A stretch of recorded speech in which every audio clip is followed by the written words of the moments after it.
out here at my friend Bill's place. He said, hey, come by. Guess what? I got another truck. You know Bill, he's a truck guy. He just can't quit the habit. And here he goes again. Bill and I have done a ton of projects together.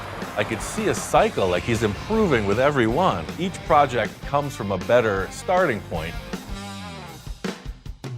He usually manages to get his hands on some interesting stuff, and this truck's no different. Wow. It's even got that old truck smell.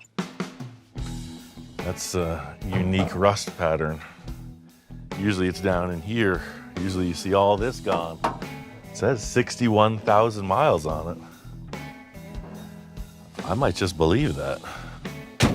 Look at that, never hit, never painted, never known nothing. In a quest to live my life by the true metaphors of the universe, I will not judge a book by its cover, but I will give it a thorough once-over and then cast my judgment. This is like, yeah, barn find potential. Yeah, and in the rear, it's more of the same, just good, wholesome truck.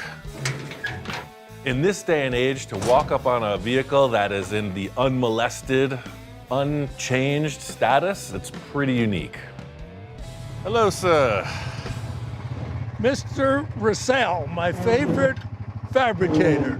Wait, you mean there's others? No, I just have you. That's all I need. Okay, cool. This is quite a charmer, huh? Well, talk about a barn find. One family owned Huh. since '62. Wow. A friend of mine found it, and I went to look at it and just had to have it. Yeah, I could see why.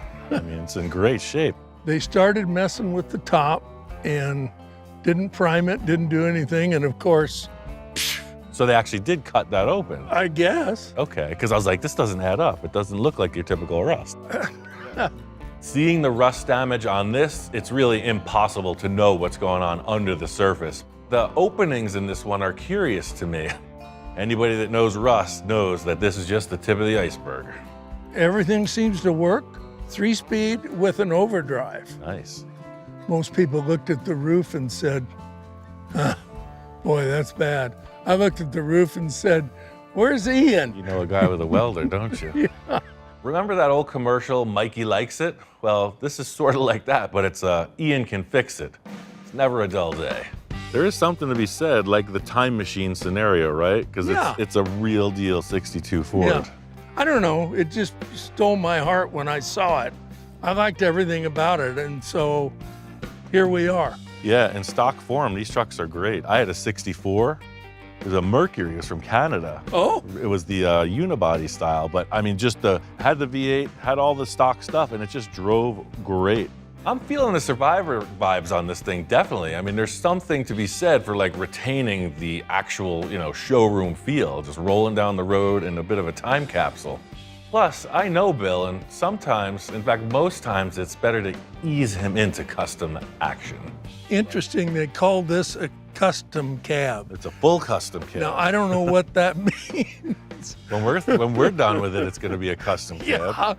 Yeah, it needs a little Russell. I like the drip rail. If you could keep that, I'd really. Yeah, I mean, I got some ideas already about that roof skin, but the primary factor is to get in there and stop that rust on the interior panels, because that's starting to get pretty chunky.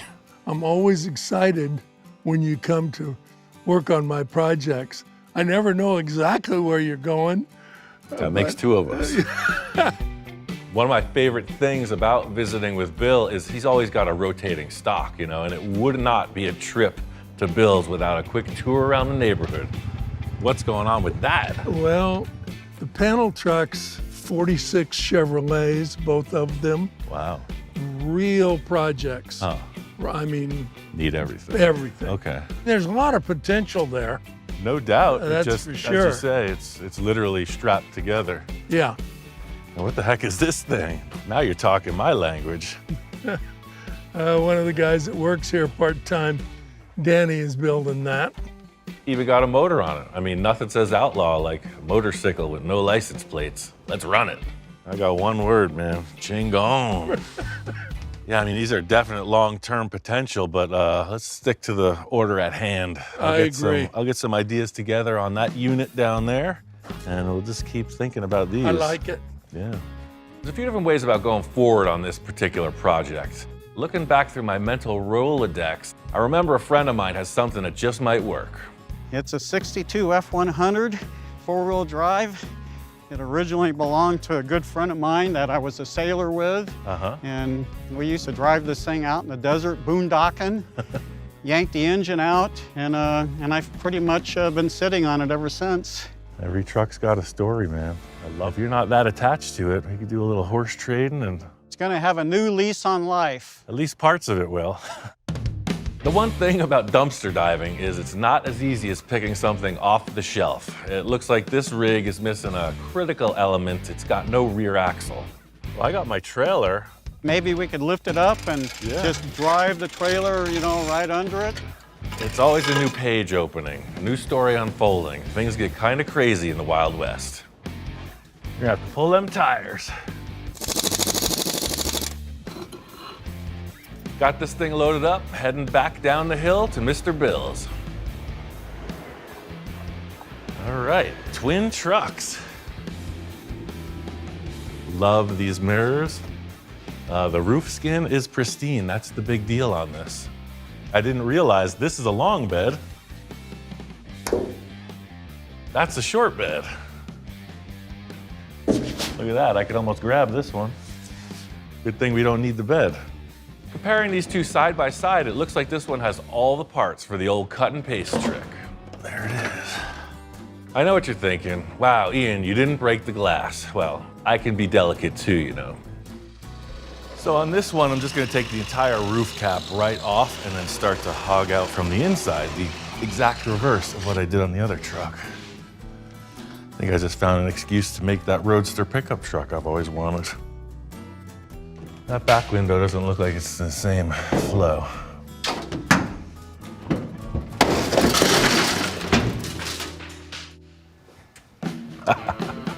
Old habits die hard. What can I say? One farm fresh roof skin. Let's get that truck out of here. Let's take out this ancient artifact. Yeah, look at that. Rust free. That is the desert, ladies and gentlemen. I want to leave the drip rail, but remove the structure. So I think I'm gonna take the disc and put it in this way now. Now that the skin's on the table, I can trim away everything I need using my patented surgical precision.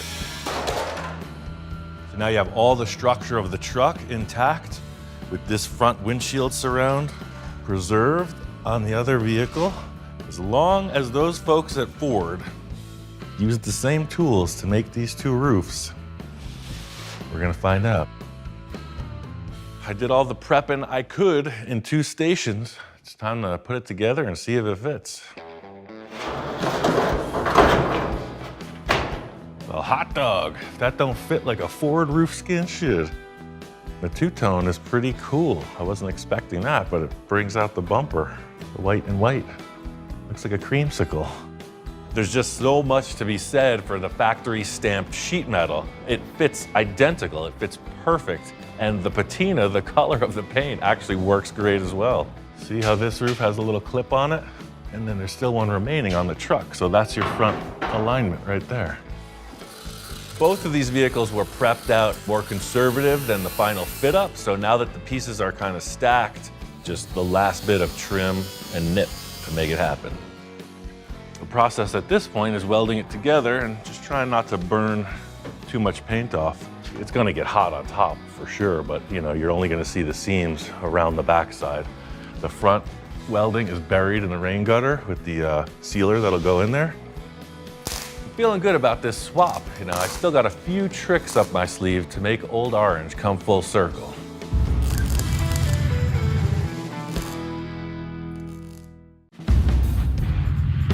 Got the roof skin buttoned up right on time. Here comes Mr. Bill on his trusty green steed. Master Russell, how is my orangey red truck? It's a little more like your white hat at the moment. Check out the new cap on this sucker. Oh my gosh, you put a whole new roof on it. Correct. And look at the drip rails. I changed those too. Perfect. Yeah. I didn't think you wanted to repaint the whole truck, right? No. Just give it a detail, yeah. Do a little touch up around where they welded, and it looks like it was always that way. That is terrific. White top, I never even thought of that. You made a real truck out of this. That is just great. It's good to see Bill excited on the progress. This kind of change is right in line with what he likes. You know, I did major surgery, but it looks like not much went on. When I saw the donor truck parked in my driveway, I thought, wonder what Ian's got in mind. Plot's thickening, right?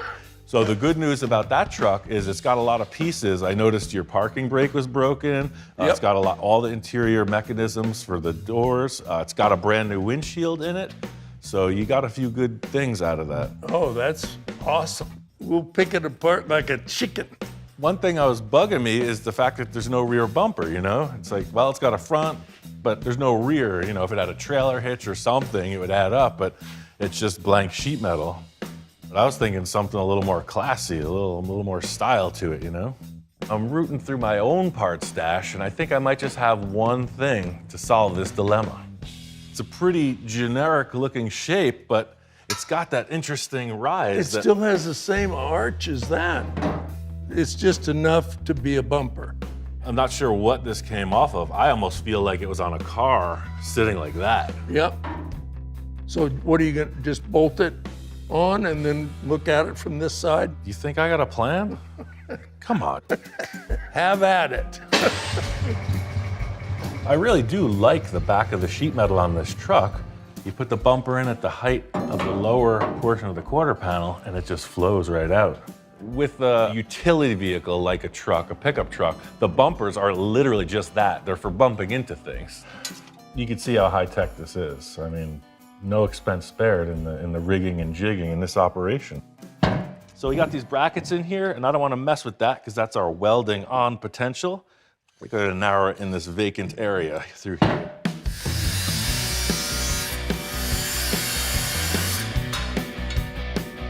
Mini bumper. Got this really high-tech straight edge out of Bill's toolbox. Fortunately, this bumper is the same dimension all the way through, but it's important to get it straight when you're aligning it for welding.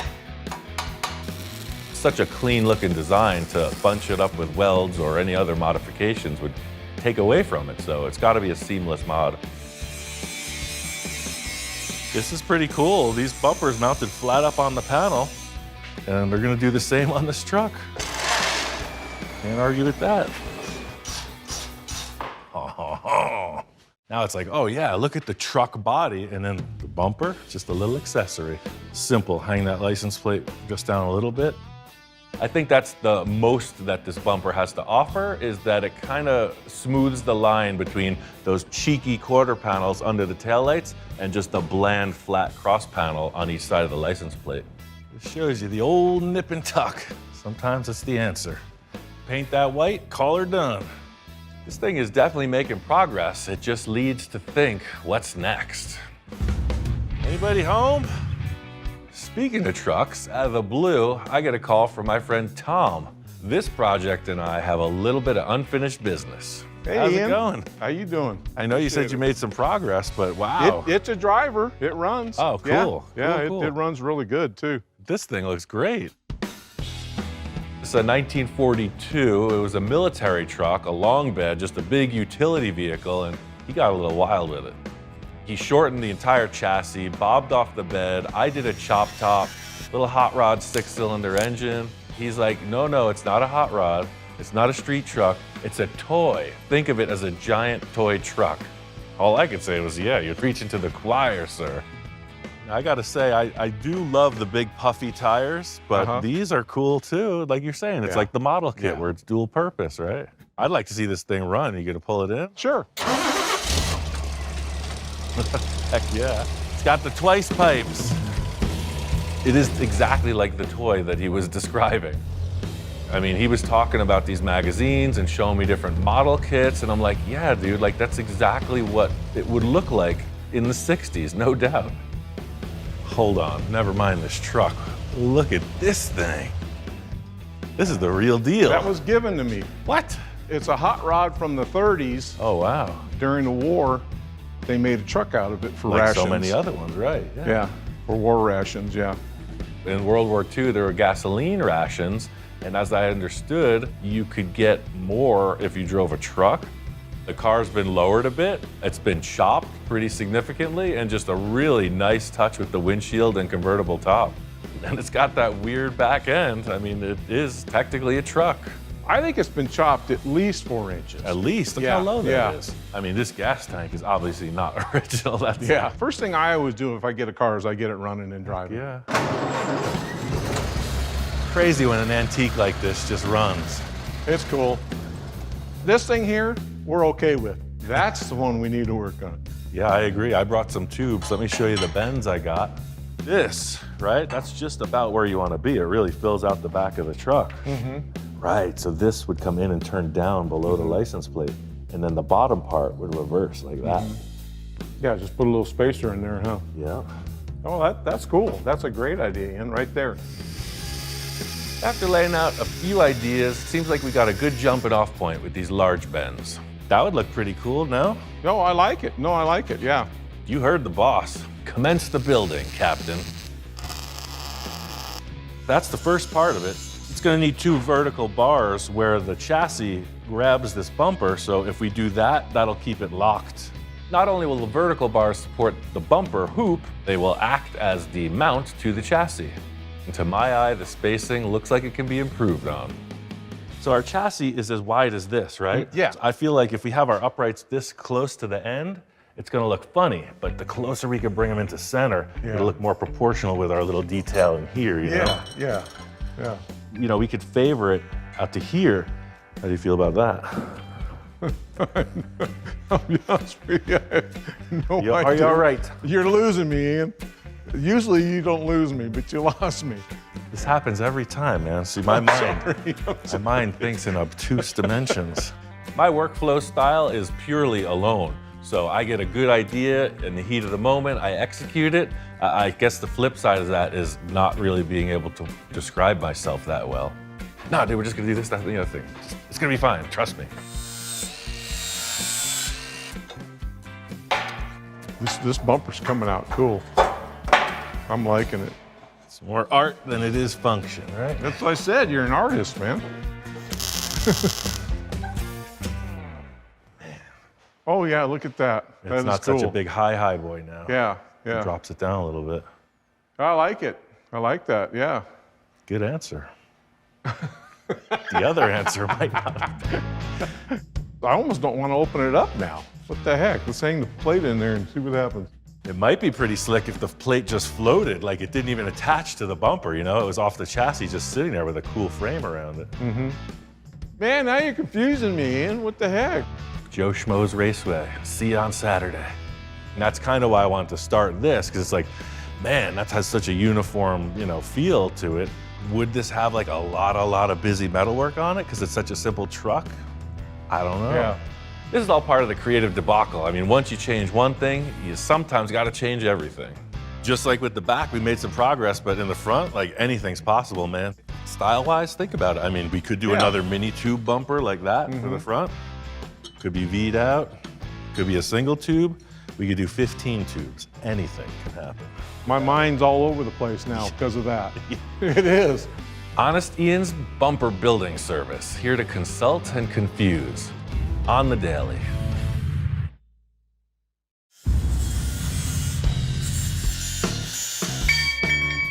I gave Tom a bit of time just to give the old stare down and see how he's feeling about this bumper.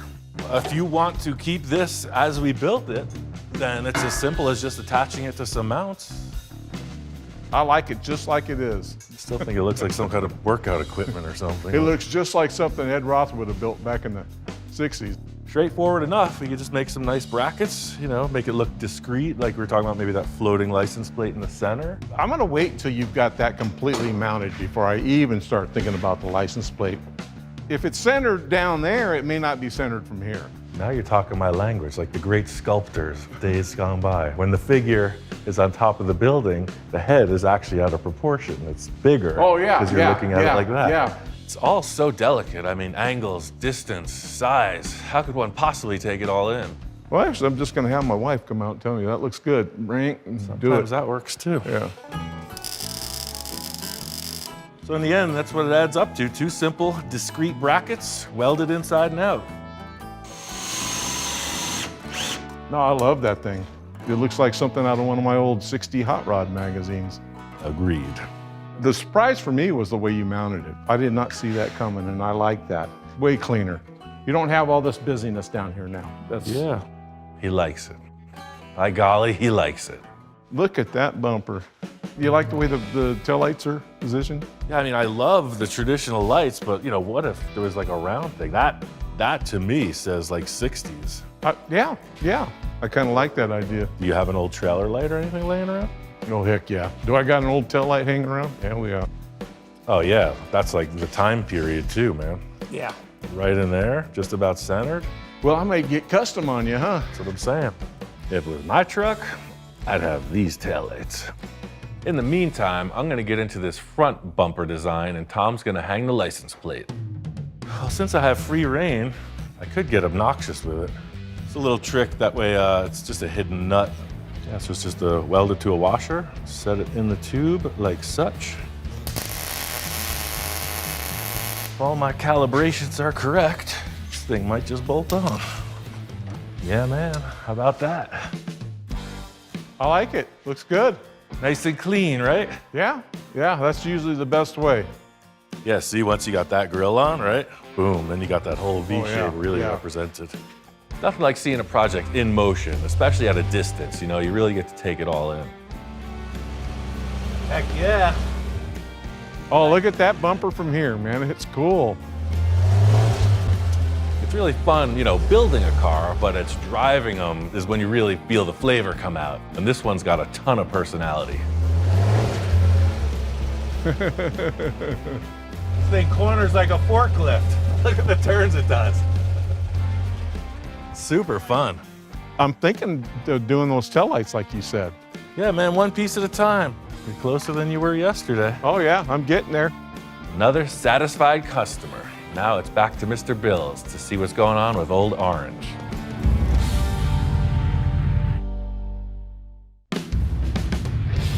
Back out here at Bill's Ranch, and he says the truck is ready to rock.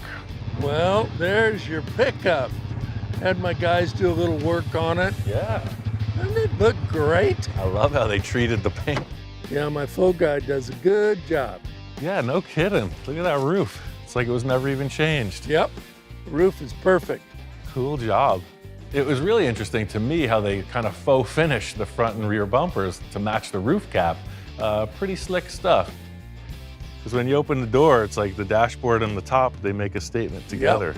Yep. That's really what I was hoping for. There's something about the white paint when I put that new skin on, it's just like, wow, it kind of brightens the whole truck up. It's interesting. By leaving that factory seam between the window and the roof cap and putting the weld in that nondescript area, slapping new drip rails on both sides, it worked out pretty clean. Oh, it's great. Drip rails were non-existent. Yeah. You know, it makes these projects so much better if you have a parts or a donor. I mean, look at everything you got off that donor truck. The big bonus here was the donor truck. Not only did it have the roof sheet metal and a couple other accessories, it had this pristine windshield in it as well. One other thing about the donor truck was it had these cool side view mirrors, and they just scream, you know, California custom truck scene from back in the day. Standing in the back of the truck looking forward, I would see these bumpers hanging out past the fenders, and I thought, well, we're really inside on the rear. We got to tuck that front in as well. This stamped line takes a hard turn right here, right? That looks cool, but then this thing is just kind of flying way out.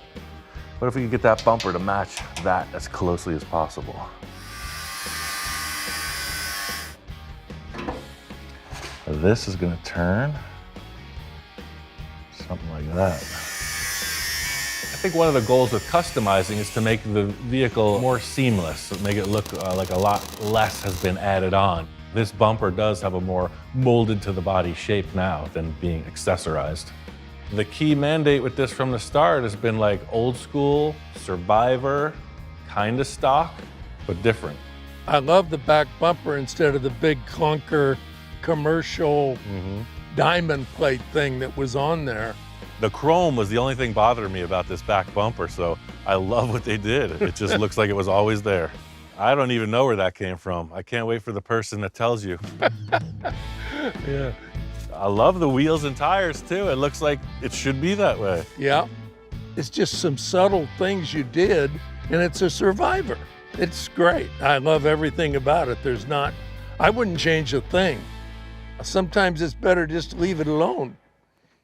Hard for you to do. I didn't say that, but it worked this time. I want you to take it for a ride. It runs good. I want to know what 1962 feels like. There you go. Purrs like a kitten. Sure does. This thing sounds good. The cool thing about this truck is it's got a V8 in it from the factory. This truck's got a lot of torque. Man, manual steering, manual brakes, roll-up windows. That's what's happening. It's interesting, you step into this thing and it's like a time machine. All of a sudden, Bill's telling me war stories from back in the day. He's having flashbacks. I tell you, 1962 was a mighty fine year. Yes, sir. I've driven a lot of different vehicles, but there's something about the pickup trucks in the 60s, they really hit a different stride. They went from this almost tractor style driving, like very archaic, to this thing, even with a solid axle, it's got smoothness and it's got power. I'm not sure what it is specifically about trucks, but it's kind of like the family dog, right? Where it's just like, it's always there, it's always reliable. It's just a unique thing. I gotta say, it's authentic, man. Yeah, I think it's a keeper, Ian. Bill is one happy customer, I gotta say. You could tell in the tone of his voice when he's satisfied and he's like, yeah, this is just what I needed. My friend Tom gave me a ring and asked me to come by. He's always got something new in his ever-evolving stash. What's up, Ian? Howdy, howdy. Just here to check out your treasure trove. Oh, wow. Yeah, man, your truck's looking good. Last time I saw this thing, it was just a heap of parts. It's come a long way. I tore it completely apart, powder coated everything, and just cleaned it up, but it's still all the old parts. It's a 42 Chevy from World War II. But this isn't 42. This 54 235, first year 235. That's a... You run that in the lowrider 54 Chevy. Yeah. Right That's on. what that came out of, was a 54 Chevy car. Perfect. I'm a sucker for any truck project, but walking in right away, I could tell Tom's going in a different direction with this one. When I look at it now, it looks so darn stubby. But it was a long bed. I shortened it 20 inches. It's got like T-bucket proportions. Yeah, now. I went online and I saw Ian Roussel cutting a chassis, and I thought, I gotta cut a chassis now. I learned a little something from that guy too. It's pretty cool to inspire people to make a bold choice in their project. Just take 20 inches out of the length of the wheelbase, pretty substantial. Oh, I see, you cut it right here. Okay, yeah, that's what I would have done. Oh yeah, and then you just box it in a little bit. And you have a bed that's gonna go on? Yeah, that's the reason why I shortened it 20 inches, because when I shortened the bed, it looked best at 20 inches shorter. Squared it and tacked it, squared it. You probably did a better job than I do. I doubt that. Knowing Tom and what he's into, I can see a pretty clear path to kind of remedy the situation, improve on some, and just find exactly what he's looking for in the end.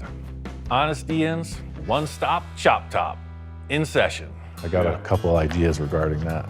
Now you got me excited. I can't wait to see this thing done. All right, man. Well, while you're all enthusiastic, bright-eyed and bushy-tailed, I say we just get into this. Whatever you want to do, Ian. Oh, famous last words. Ian, do whatever you want. I mean, we both know I've got some pretty wild ideas from time to time. I think we just cut the top right off and just discuss. Oh, that sounds good. I don't even know where it'll end up. We'll just kind of take it one piece at a time, as they say. Okay. You wouldn't mind pulling that welder over here. It's about to get real, huh? Oh, it's about to get real. It's like your wedding day, right? It's all fun and games until you're walking down that aisle. Until Ian gets going. This is the last time you'll see your truck in one piece, ever. I mean, for the next couple days. This is a story I'm very familiar with. You know, it's as old as time. One minute, Tom and I are talking, laughing, discussing. The next minute, I'm cutting his truck in half. It could be a little unnerving. I'm used to it, but first-time client, not so much. Yeah, so something sort of like that, maybe? Oh, yeah, yeah. Yeah, I like that. I do. I think that window opening looks better than the original window opening. And you could see, It does. I cut it more than 2 inches. What's that? You did cut it more than 2 inches? That's more than 2-inch chop. Okay. I couldn't help it. Never trust a That's man cool. with a grinder in his Yeah, hand. with the cutting wheel, yeah. Cool, let's chop the other side off. All jokes aside, you know, when I was looking at it, to my eye, it's all about the proportion. So I'm an overachiever. I cut it a little bit more than 2 inches. I think we're both in agreement. This back window should stay the same size. Yeah. So we'll cut below. We'll do the chop through here in the back wall. When you start cutting something apart, especially it's got different shapes to it and different curves, you're in trouble. Unless you know what you're doing, you're in trouble. You're making your own puzzle, that's the thing. Yeah, exactly. Right now, it's just the picture. Right now, we're gonna puzzle it and then figure out how to make it lock back down. In the back, I'm gonna show you a pretty cool idea for this window. If we were to draw this, say, on graph paper, right? If you took a straight back view of this, you'd have this checkerboard, right? So the most horizontal line, I think, would be this window. The idea being, when that comes straight down, you don't have any zigzag in the connection, so when you weld it, you're not trying to fill gaps. So those are just 2 reference points of being parallel. So now we're hitting on that trim, and we're 3 1/4 to 5 1/4. And then this is the 2-inch chop through this area. I got you now. I'm nervous but excited at the same time. I think you know what that means. I'm all on board here. I remember my first date, don't worry. Okay. I fell out of the back of a truck on my first date. We'll just keep it at a strict 2 inches all the way around. We'll set the roof down, and then we can make adjustments from there. Just the attitude of this cab in general, it's already got kind of that, you know, forehead down appearance. So no rake in the chop, just straight down all the way around. True story, I learned this whole thing by watching Gene Winfield. That blue Packard is a perfect example of this, you know, pretty bold, huge amount of work. I mean, it is a puzzle in the end because it's taken apart, shapes change, and you gotta put it back so it looks like the perfect picture. It's a little bit of math, but it's also just a lot of envisioning, you know? You sit back and watch this dissected, exploded view of what it could be and how's it come back together. Are we done, Ian? Theoretically. I mean, this is actually the first time I've ever done this, so surprise, surprise. Now you got yourself a roadster. We got the cut, now we got to do the paste. That's where the rubber hits the road on this puzzle piece chop top.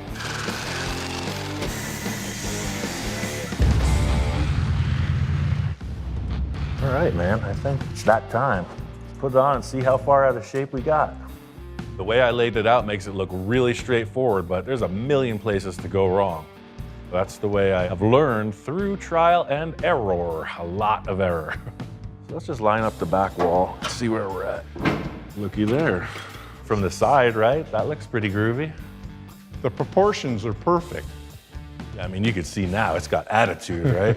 2 inches isn't a big chop at all, but it does something. Man. The first look is the most exciting part of the whole project. You get to see all the potential before you put in the blood, sweat, and tears before the rest of the project comes together. I feel 100% better now. Well, that's good news because the work hasn't even started. This thing has just been nipped. It's time to get into the actual surgery. Uh-oh. In talking with Tom, he made it very clear that he wants me to just focus on the chop while I'm here. This project has been his baby, long-term deal, and he wants to finish it up on his own. It allows me to really take my time, discuss with Tom, and teach him a bit on exactly what it takes to pull through this. This is where the issue of putting the puzzle back together starts. We're a solid inch smaller. The typical thing you'll see so much is they cut right through the center of the roof and split it. They widen the whole thing.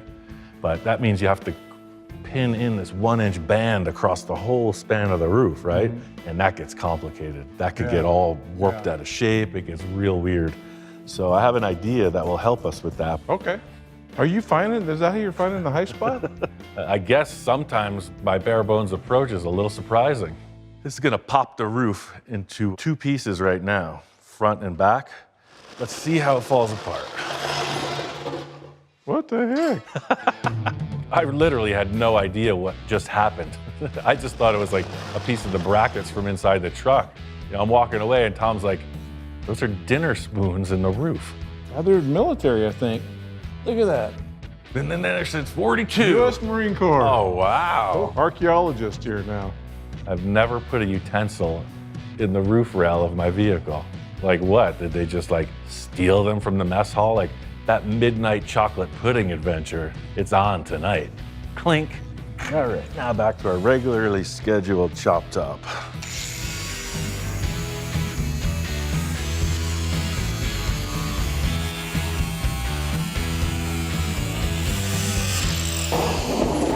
Ta-da.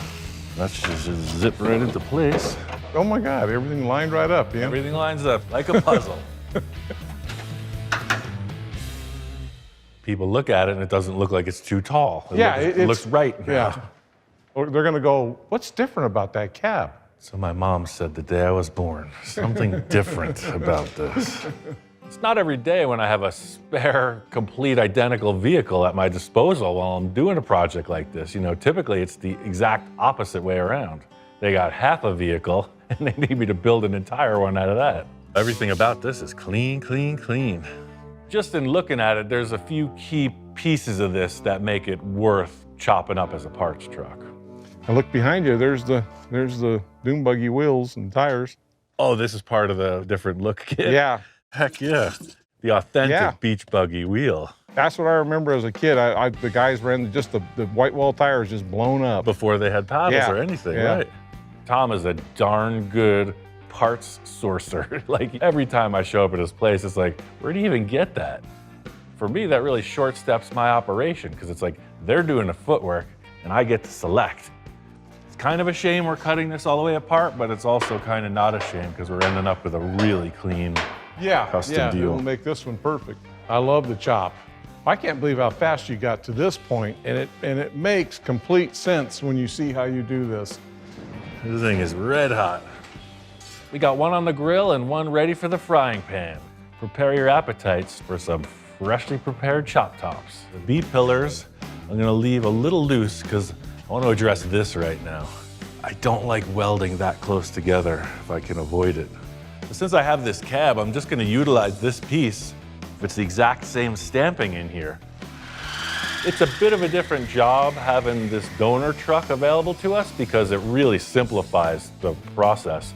There's almost no fabrication. All the replacement pieces don't have to get made. They just get taken from that vehicle. It simplifies the amount of welding. Lucky for me, I'm used to living in a not so perfect world. Back in the 40s, I guess things weren't super specific. They're darn close, but they sure ain't the same stamping. So you can see everything in the world is not exact. That drip rail is just a little bit different contour towards the bottom. Either way, we have a few bridges to cross. These cars don't like to build themselves. I'm gonna continue weld the roof skin, and then later I'll put a flat bar in there and I'll hammer that drip rail to exact specifications.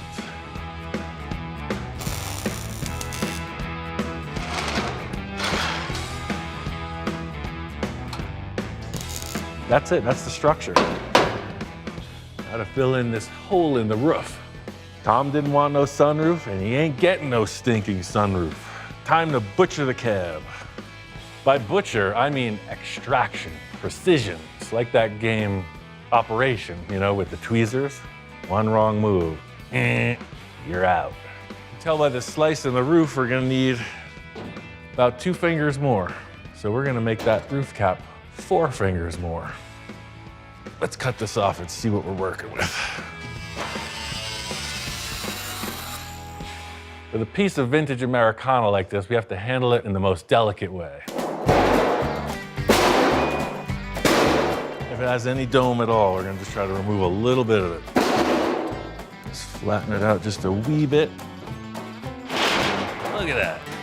Little crazy glue. We're ready to rock. Notice the gap here. As I trim this donor roof back towards this cut, I can get them to really get closer. So they lap maybe only by 1/4 of an inch See here, we would have had to cut this strip straight through the entire roof, and this just spreads out the work, a lot cleaner end result. So that's pretty much it. Clamp it and slowly weld it back into place. I gotta say, the dome on this roof is looking good. It's coming together. The next challenge is to get these door tops fitted up and welded on.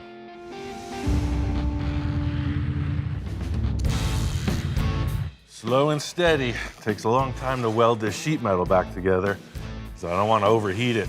And if that gets upside down or warps, big trouble.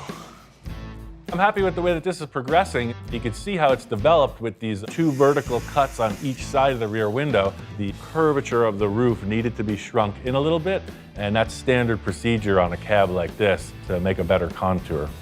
This structure is fully in place. This roof cap adds a huge amount of torsional strength to the cab.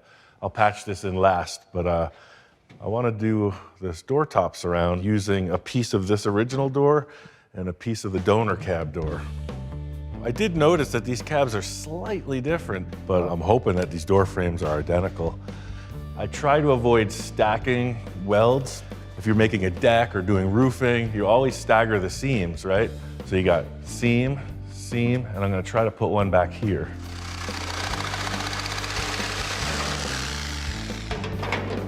I don't like that join up at all. I'm looking at the fit up and man, that's a big difference. I mean, can these cabs really be that far off? Oh, it's in the 2-inch piece. That's what it is. It's in the section of the chop. Let me find that thing. Pretty good at holding on to used parts, but keeping them organized, that's a whole different story. It's not that one. There's one here. Oh, brother. I've done it now. There it is, the missing link. I gotta put that back on and start above that. Oops. The mark of a true professional is how you handle your mistakes, right? So thankfully that thing was still in the room.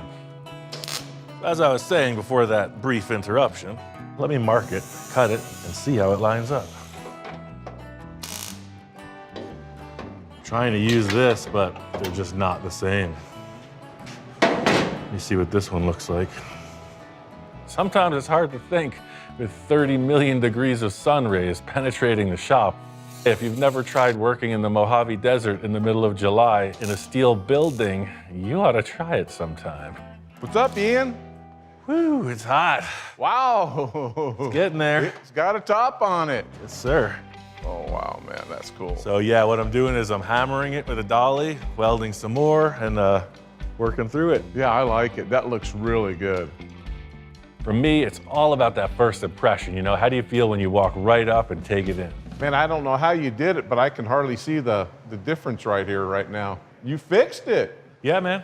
It was, I just welded the bottom, and then I used the clamp, and I just drew it up, so the heat kind of allowed it to stretch upwards. Man. I'm pretty sneaky, man. The 2 trucks together right there. Look at that. Yeah.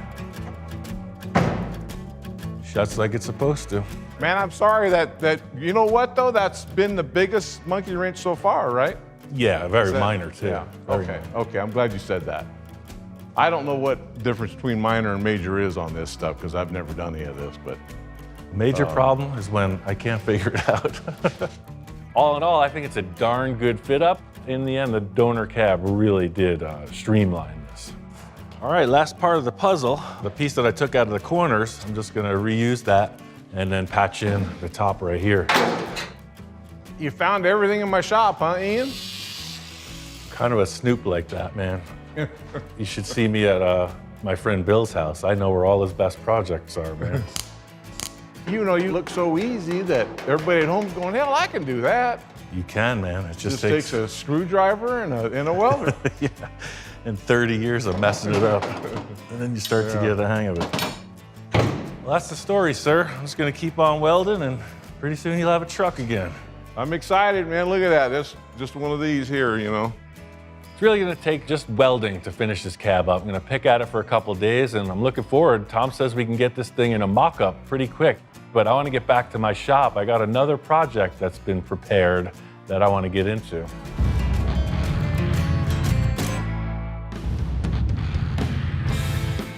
Now we're off on a little two-wheeled adventure.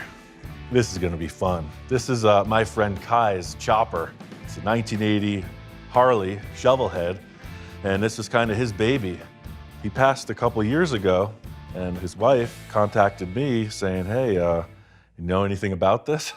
I met Kai pretty early in my career, and he was always a huge supporter of my efforts. Kai was just a really intellectual, interesting kind of dude, and his fascination with Harley Davidson specifically pretty much defined his character. He was heavily involved in the magazine industry as both a writer and an editor, and we pretty quickly became good friends. I remember this bike always being in Kai's garage. Being that he worked for Easy Riders and had a lot of ties with Harley Davidson, he always had these brand new Harleys to ride, and his sweetheart was always in the corner of the shop. I don't know why it got disassembled. This is the result. The proverbial basket case. Valerie asked me if I could restore it, if I could bring it back to life.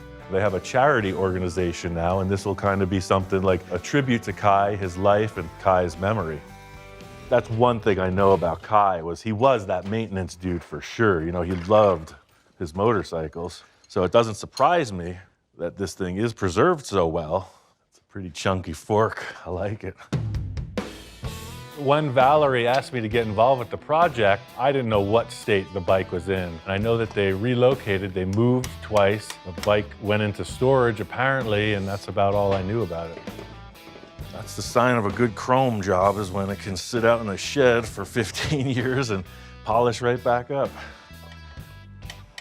I'm really digging this back tire, you know. This has got a little bit of oval slots in it. Pretty groovy. All right, let's put some rear suspension on. And last but not least, the old front tire. Now we're getting somewhere. It's starting to look like a chopper, baby. Pretty formidable looking machine. I think I'm kind of like that.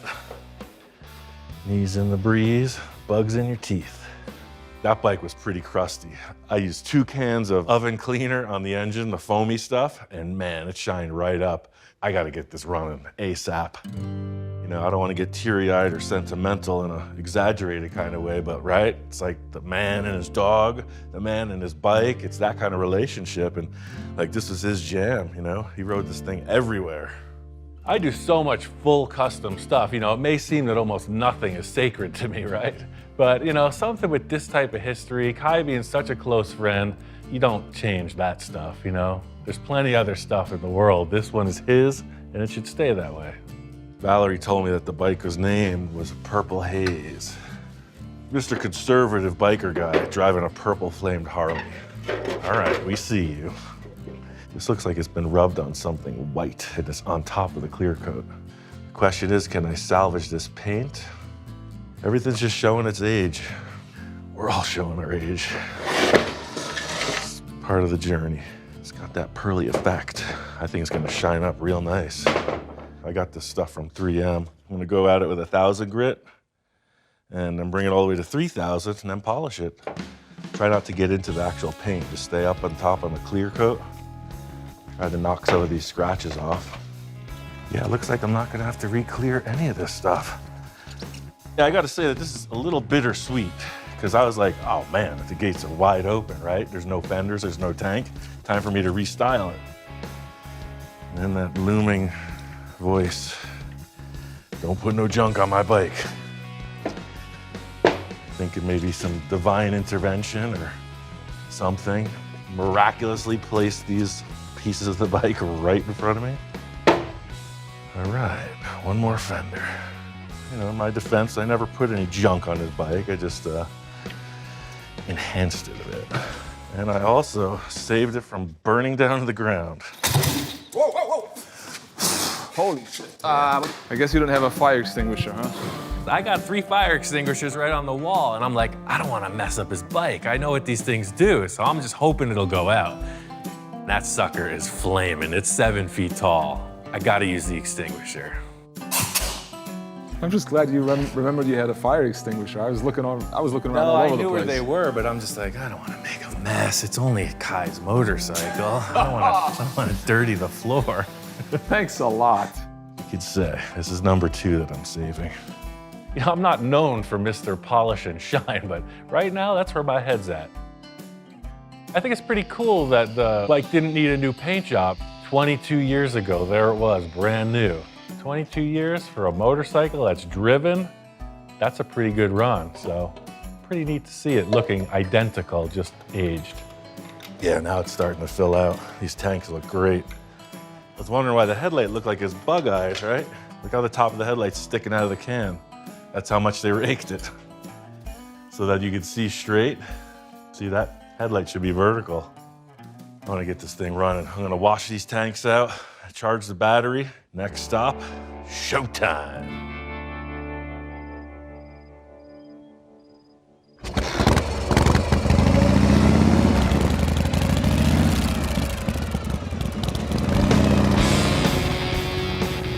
Bike's kind of a unicorn with the wide glide forks and the real skinny tire. It's a different look, but it's definitely raked. It's a chopper, lots of power. It moves right along. They're like giant mini bikes. I gotta say, it looks like he just got off the bike yesterday, you know, just leaving it as is. A fresh cut and polish on that old paint brought the life back to it. It's just a testament to how well he cared for this thing. The mystery still stands. I mean, we don't know what happened, why this bike was disassembled, but I feel really privileged to be a part of it, and instead of it just being a pile of stuff in the corner, it's on display. That's all I could say, Kai. I did it. There's no junk on that bike. It's just the way you like it. It's a proper motorcycle. It's a chopper, baby. I'm gonna put some miles down in this desert before I take it back home, though. I'll tell you what, it's got a full tank of gas. I'm ready to move it.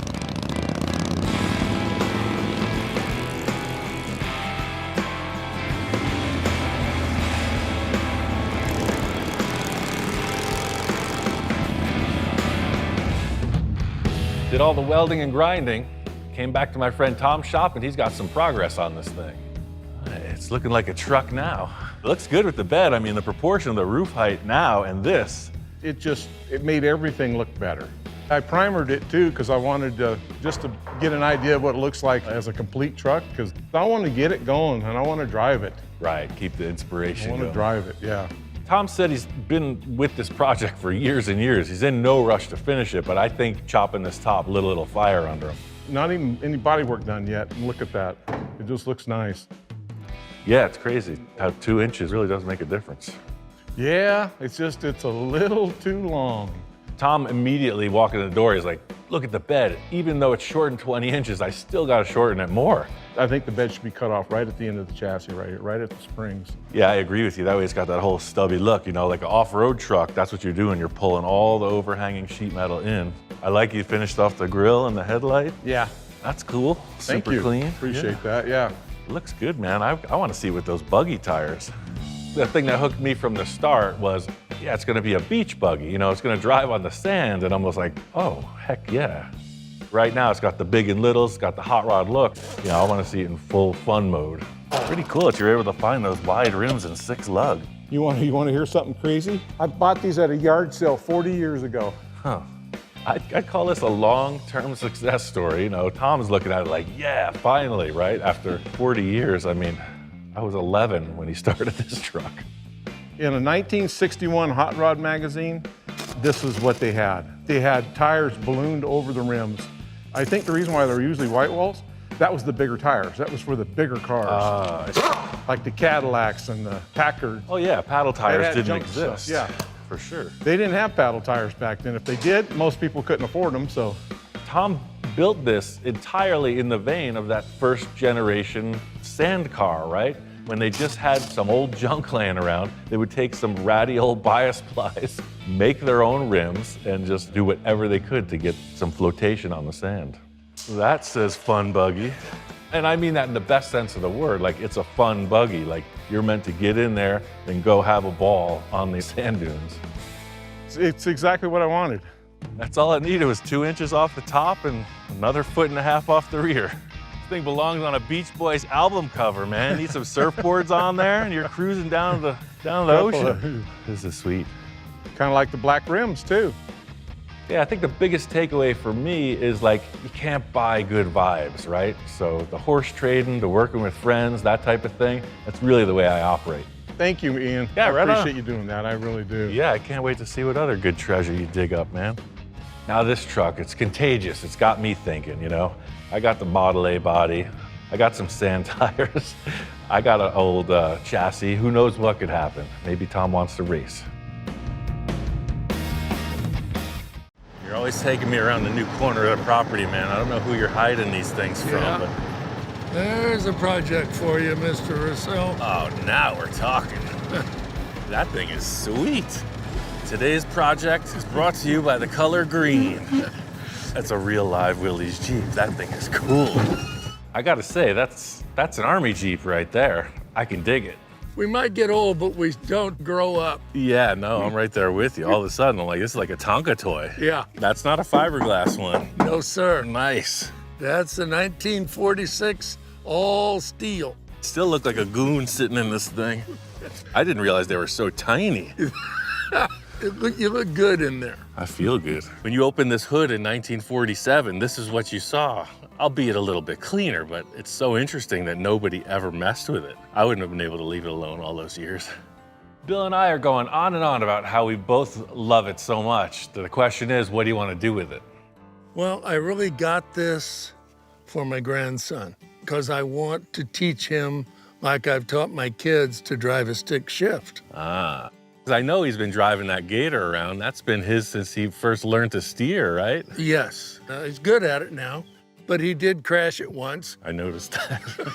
That's bound to happen. Yes. That's what you get for driving in plastic vehicles. Okay, I feel you. So that's automatic transmission. Right. This is the next step. Level. I just want to know if I could drive it before he gets his hands on it. You can, right now.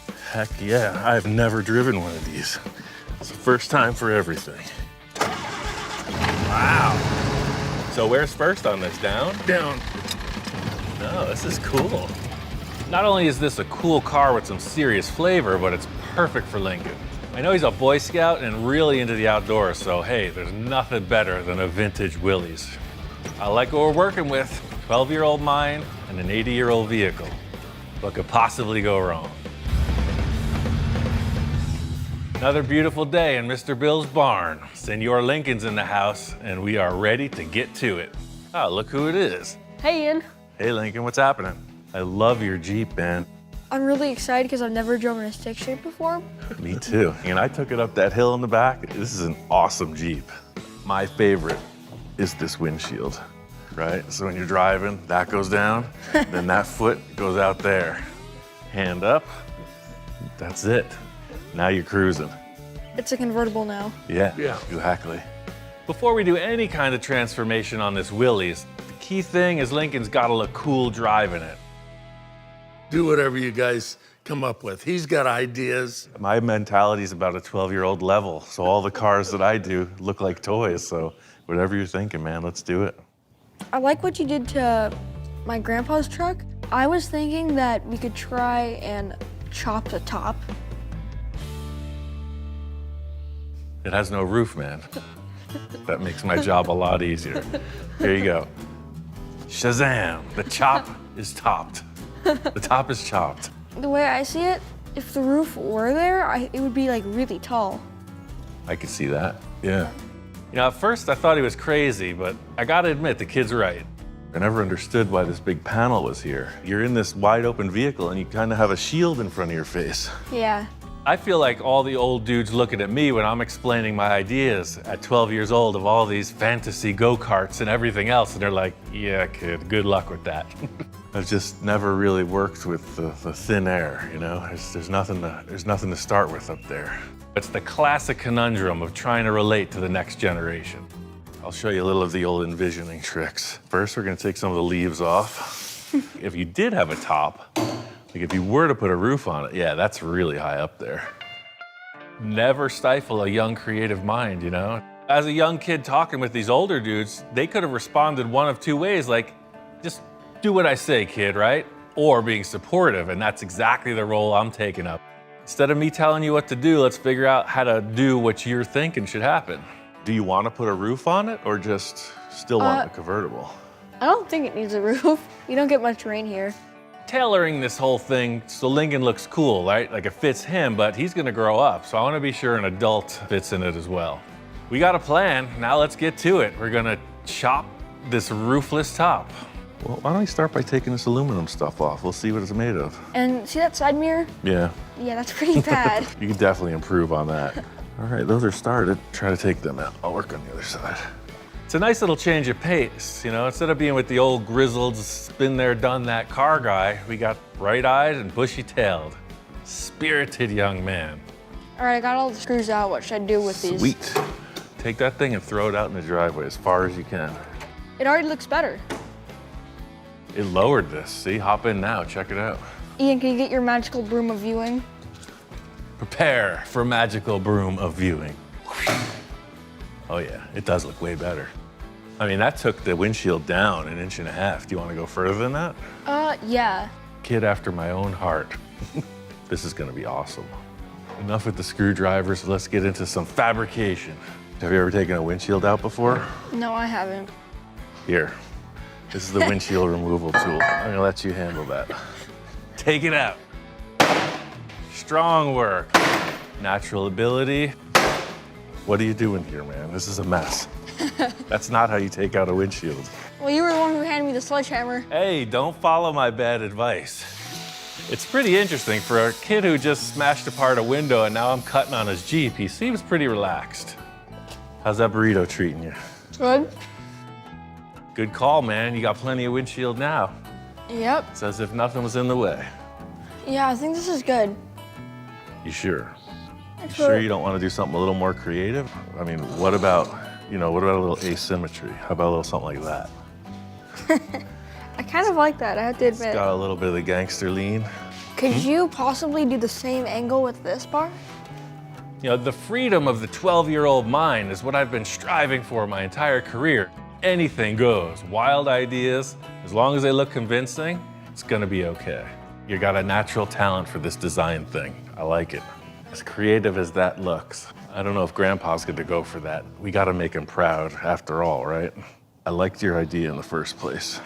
Yeah. This is a pretty solid look. How would you feel about taking 2 inches out and just taking a look at it? I'm thinking about a 3. I like your style. We're getting along good. Already I could see that Lincoln and I just may really be able to get into some stuff. How about we chop it too, take a look. You know, small steps. That way we don't have to go backwards. As simple as this procedure appears to be, I'm thinking it all the way through. I want to perform the modification and make it look seamless in the end. There's something about the cadence of my voice, the way that I work, puts the client at ease every time. Maybe a bit too much. What you think about that? That looks perfect. Full custom fit. Feels right. It's gonna take a little while for me to finish that welding, but that's the look, like the proportions. I mean, you look like you should be sitting in there. That's perfect. You said chop top. I saw no top, but we're on the way. I gotta say, there's a first time for everything, and the roofless chop top, it works. Lincoln's away on a scouting adventure, so I took it upon myself to finish all the welding on this thing. And I know this roll bar's out of proportion too, so I got a couple ideas to bring it all together. The roll bar in this Jeep is not suited for any kind of serious wheeling, you know, by today's standards, but it will provide some protection in a rollover. We're trying to do something that's at least as strong as the original. Yeah, perfect. First step is to get the mounting brackets in place and then build the roll bar to fit. Seeing Lincoln getting all excited about driving stick shift, he reminded me of myself, and I was just a lad. Anything that had an engine, I just had a way of getting involved with it. I remember we were visiting some family friends. All the parents were having their conversation. I was wandering around the yard, and there was the garden tractor. Came driving around, everybody's like, what are you doing? It's like, driving a tractor. So that's gonna be the mounting pads to start. All those years of doing the manual bender, you know, getting a little spoiled with all these deluxe tools is a nice thing, but you always gotta keep it balanced. You know, 1 foot in the future, 1 foot in the junkyard. All right, looks good. Definitely too tall. If we're just trying to make it look a little bit cooler, would the roll bar have a little tilt back to it? Would it be completely square? I think visually, like it might look a little bit cooler like that. Placement is everything. A wise man once said, don't look right, cut about a fistful off of it. All right, I think now we're more in the ballpark. Looking at the windshield and the hoop are parallel. Like looking at the rope on it, it's like that would be the top profile if it had a soft top or something. So it's a cool look, you know, it comes back like a fastback and then it's up and then it's down into the windshield. So it looks like this is going right into the windshield from the back. This Jeep isn't intended to be a super bad rock crawler. It's also not intended to be that mild grocery getter. It's all about Lincoln. It's unique to him, his development, and his future adventures. It's gotta fit the bill. I think we got this top wrangled into shape, but there's a whole lot more front, back, side-to-side action that needs to happen before this project's a wrap. Lines up. All right, it's the if perfect that's how you're size. feeling. It's got a little snowplow feel to it. More of a cheese grater. That is a 5-star bumper. All right, I'm not arguing with you, you know. As perfect, as correct as this grill may seem, we also have some other options. Oh man, now you're cruising. It looks kind of like it's trying to show off. This is supposed to be an old army truck, right? We don't need to add like a Cadillac bumpers on it. That's right. I like the way you put that. Look at that. True diamond in the rough. It's only 2 feet too wide. Actually, I kind of do like that. It's pretty mellow, right? I call this mission a success. We have a lot of options for any variables. Now it's time for the old slice and dice. I'm gonna cap this. I'm gonna make this much stronger. I think it'll really make the spring work a lot better if we have a cross member in here. Well, that being said, leads us to our prior discussion. How do we put this bumper on there? I'd say that looks pretty much in the ballpark. So look at that hang. That's like the Econoline van was super wide compared to this little Jeep. Looks like I'm gonna wanna take about minimum of 19 inches out of this bumper. 19 inches. That's 1.5 feet plus an inch. That's a lot of material. If this was like a regular city car, you know, you'd want that bumper protecting the front, right? But this is a trail rig, there's nothing to protect. So really, you want that tire to hit something. You don't want that bumper hanging up on anything. Mini bumper. Now we're talking. See, it's just like a center guard. I think it's a good look, you know, it's got some style. It's got this utility look, but just classed up a little bit. It's like a urban look for a off-road Jeep. All right, let's clean it up, weld her back together. I gotta say, the Econoline bumpers were the perfect choice for this because they were there. Old subtle finesse Rousseau. That's 24.5 inches narrower than it was. Yeah, I like it. It doesn't say too much, you know?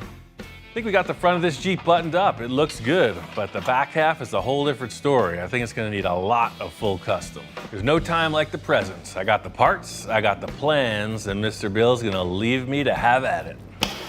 No matter what the project is, I'm always thinking about how to make it look as sleek and unitized as possible. First thing is to get rid of all this business hanging off the back. So what I really wanna do is have this trailer hitch in here behind the license plate. You wouldn't even know it had a trailer hitch until you lifted the license plate. And if you didn't know that the license plate lifted, you wouldn't know it had a trailer hitch. Sneaky. I wanted to set up this trailer hitch in the center of the frame, you know, the strongest part. Instead of having the old hitch, how it hung down, it would put a lot of leverage on the frame. This is gonna be right there in the middle of it. Looks good from here. It's interesting the way that this Jeep was set up because you had your chassis and a few other support pieces. I was able to reconfigure every stock element and grab onto this new trailer hitch receiver, this tube pierced through the chassis. Once this goes in, you put your hand back here and the pin slides in. Next step, rear bumper. I want to get this bumper up as high as possible, and these taillights are starting to bug me already. Uh-oh. The art of this is just bang on it until it looks less bad than it was. This bumper's pretty beat up, and fortunately, I don't have to make it fit that Ford van anymore. So I'm just gonna bang it into shape so that both sides match. Look at that, straight as an arrow. Whoosh. Oh, I like it. Yeah, getting that bumper up, it hides all that old business. I'm gonna cut a square at about those calculations. There has to be a shroud of mystery behind every operation. Plus, you know, straight lines, they ain't my thing. The way the tailgate can still swing a ding. We'll put a couple brackets on this baby, and then we can work on narrowing it. So in the front bumper, I went really narrow because we were discussing that scenario of maybe like coming up on a rock or something where you don't want the bumper to hit. But in the back, I don't think that's as important. I think this shape follows this curve of the fender pretty well.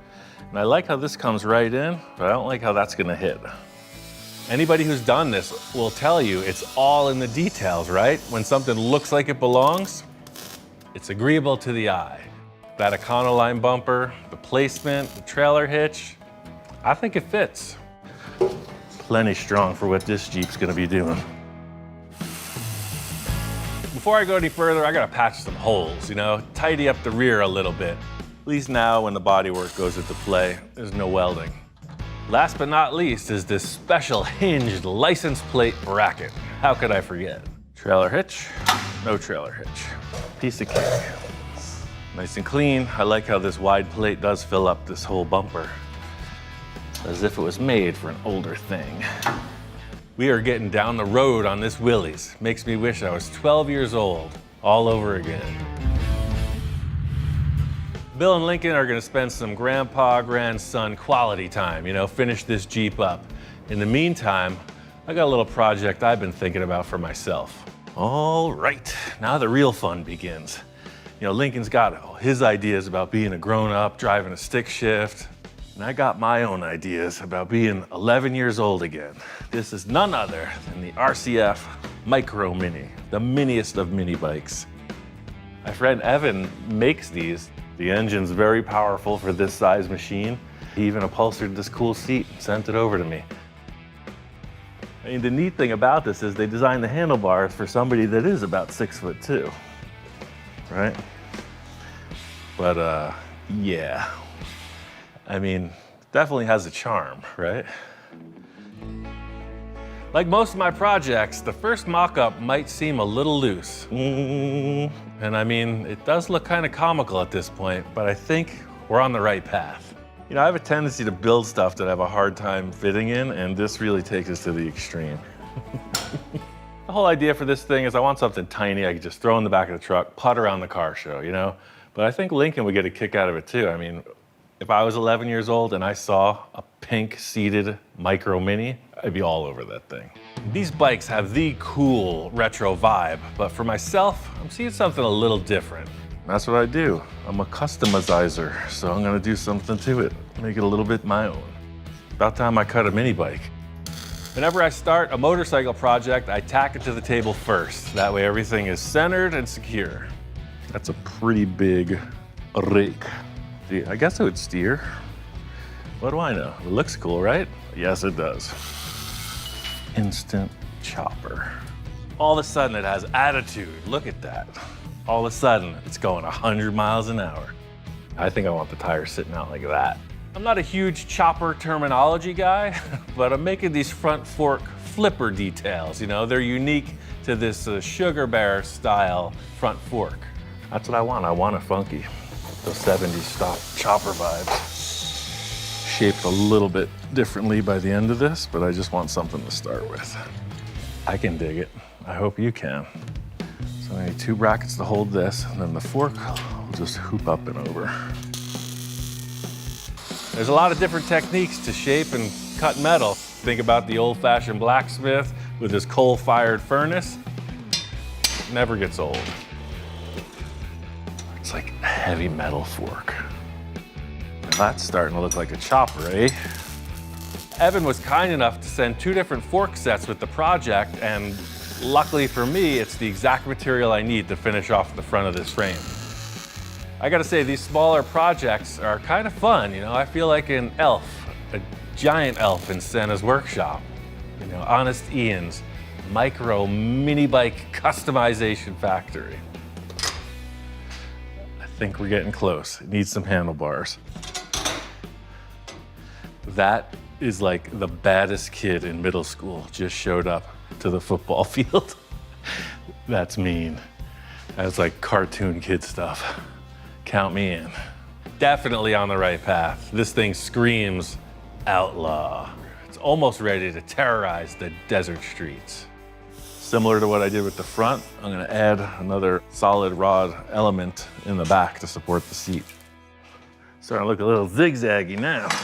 All right, now for the authentic envisioning process. It's Easy Rider, baby. I don't want it to be silly looking. You know, it's a mini bike, come on. Look at that, perfect fit. So that got me thinking, like the last piece of the puzzle is like the gas tank, right? And he made these awesome tanks. They originally were designed to go off the back like that, but I figured, hey, you know what? I want that thing front row and center. You know, rather than adding bulky hardware like you see with these clamps and the kit it came with, I think a much simpler design. Just one simple bracket and one threaded petcock to set it in place. That's actually the mounting point, you know, for whatever, the quart of gas you have in here. That way it's just like floating in the frame. That's pretty slick. I like it. Just silly enough. Oh, look at that fixture with the back. It's perfect, just a nice little spring. Made it back to Bill's to see the finale of this Jeep project. And I got a little something to show Lincoln as well. Hey, Lincoln. Hey, Ian. Man, this thing looks awesome. I know, right? Walking in the door, it looks like something I remember. It just looks a lot better than I remember also. Wow, this thing turned out crazy cool. We did a bunch of work to it. Yeah, it definitely looks a little bit fresher than when I left. I love how you kept the rims matching the paint on the bumper. The favorite things I added was probably the winch. Heck yeah, if you get into real trouble, you're able to pull yourself out of a ditch. Yeah. Tires are cool. They're like knobby motorcycle tires or something. They could have gone any way with the paint and finish on this thing, but what I really appreciated was color matching the rims to the bumpers. Just puts a clean look around the base of the thing. They painted a roll bar black, takes a little of the statement off of that, and puts it on the wheel tire combo. It's just a clean ride. So have you even driven this thing yet? No, actually, I'm a little bit nervous. But I'm a little nervous too.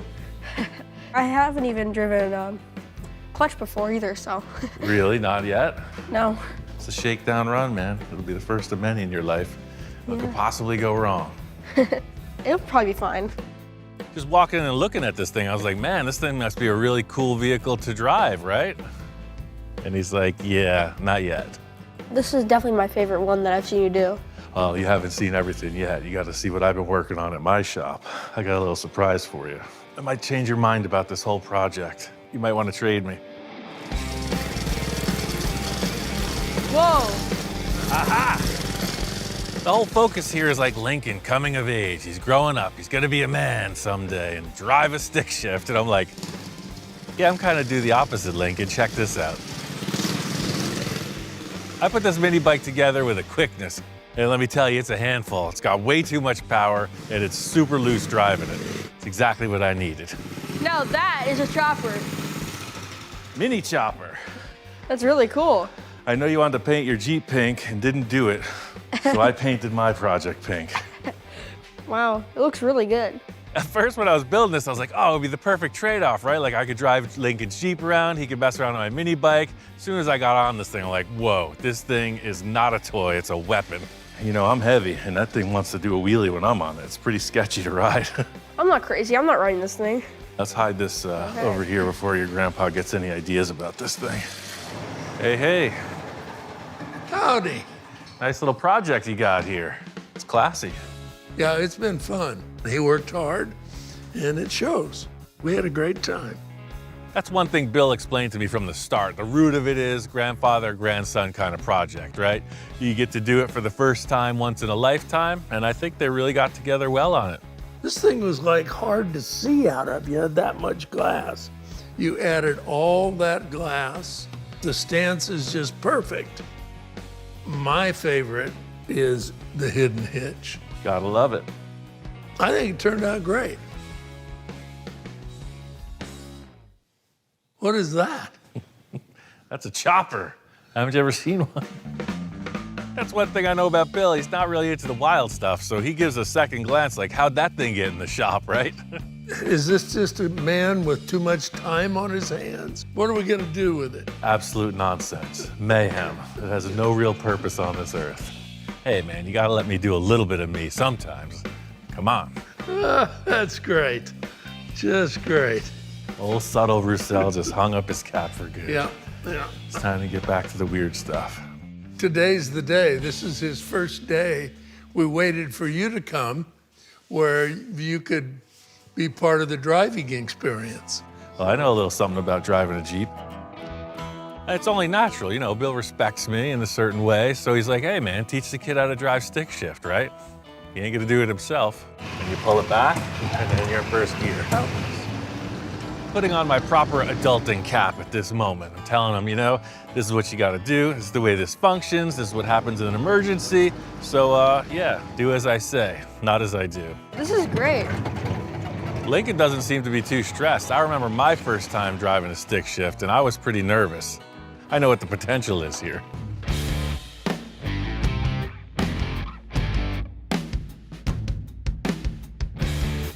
My friend Ken, he's a car guy. I've known him from way back, and he called me about this new project. Welcome to the Orange Empire Railroad Museum. Yeah, I'm all about new projects. Man, if I got something for you, bud.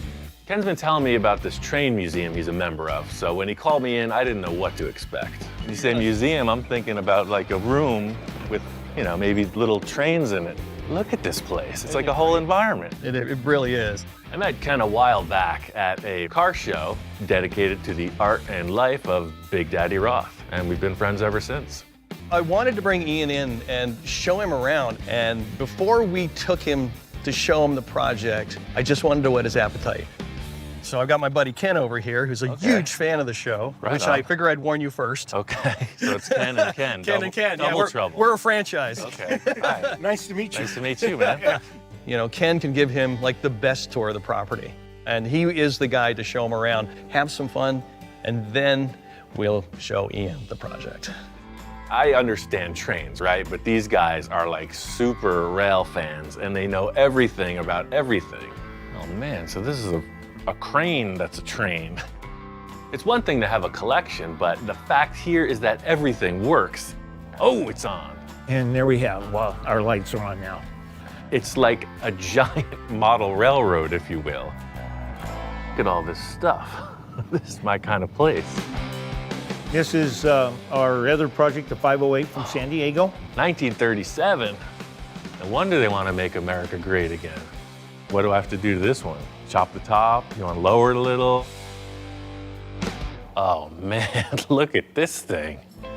Whoa, this is super old. It's crazy cool. What do you think of that? Unreal, it's like a giant toy train. Well, this is like the Ward Kimball collection. Ward was one of the 9 old men at Disney. He was like one of the great animators and directors they had over there when they first started. He also got Disney into trains back in the 30s, and that's why there are trains at Disneyland, and we have examples of that here. This Chloe is actually a full custom garage type build. He did to this what you do to cars. These guys are fanatics, and they definitely want to immerse me in the entire rail experience. But this isn't really the reason we brought you here, bud. I need you, so come on with me. Finally, all the suspense has led up to this. What do you think? That's right up my alley. I mean, I don't know if you heard about it, but this is what I do. Yeah. This is the iconic classic Ford pickup truck, you know, model AA, the bigger truck. And why it's in a train museum is beyond me. Looking to get out of the train business and into the hot rod truck business. Yeah, well, you know, Perfect. I finally had a car project in the barn. It doesn't look like a complete truck from this vantage point. Well, it was a complete truck when we rolled it in here. It had everything. Oh, I I mean, it's see. all here in pieces. We just came to a point where we needed Ian. I mean, it's not too far gone for sure. I work with much rougher things. This is right in my reign, man. It's totally Yeah, but cool. the thing is, dude, Yeah. we want to make this a train. We want to make this a rail truck. We want to put it on the tracks. Hey, I think it could happen. I mean, it's not a hot rod, like 4 wheels and out you go. This is such a one-off and such a weirdie. And I'm like, nobody can do this but Ian. So what's the gimmick? You need like another Train wheels. train wheels We gotta put- on the pickup truck. Yeah. Like the little engine that could? I think I can. This isn't a restoration by any means. No. This is needs gonna to look need- like it sat out in the Nevada desert for the past 90 years. You pretty much want a rail car that acts like a flatbed truck. Absolutely. I don't have to worry about Ian because I know here's the welder, here's the grinder, I'm gonna go make cartoons, bye. Right? Usually when I see a project, thinking 10 steps ahead of what I'm about to do, we're opening these doors and I'm drawing a blank. Good morning, Grizzly Flats, huh? We can get this thing out of the way, then we'll have plenty of room to get in and get the bed off. I don't know if we can, but you can. The awesome part about working in this train museum is you get the full hands-on, behind-the-scene access. It's just super heavy duty. Yeah. It's like, why does the door need to be that strong? Give it a little juice and let her warm up. They're letting me try everything out. Yeah, I gotta say, I never expected to ever drive a train, but here we are. My brain's been spinning, man. It's a pretty major task, to put a truck on the tracks. It's very clear that that axle doesn't fit.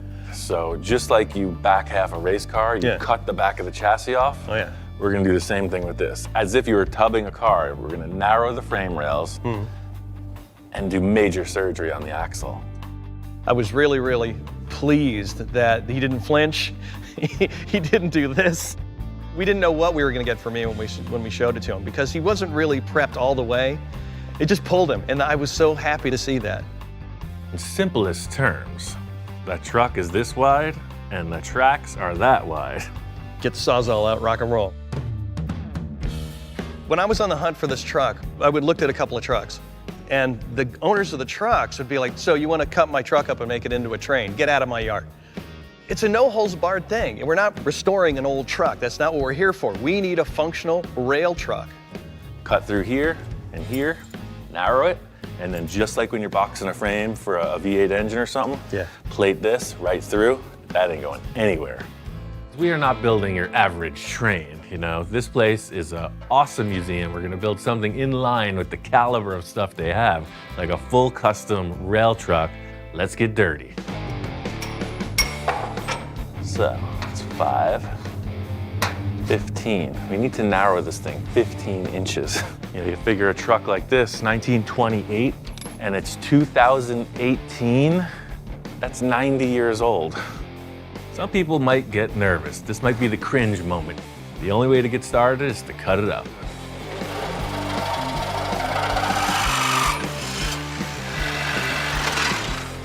We don't have a chassis jig, so I'm gonna set up something that's as square and frame-worthy as possible. This frame jig would never be adequate for a race car or even a street car, but it doesn't need to steer, it's on rails, so it's gonna work. The main challenge here is just keeping the thing square and attaching it as it was where it wasn't. It's exactly what it was, it's just narrower. This was the easy part.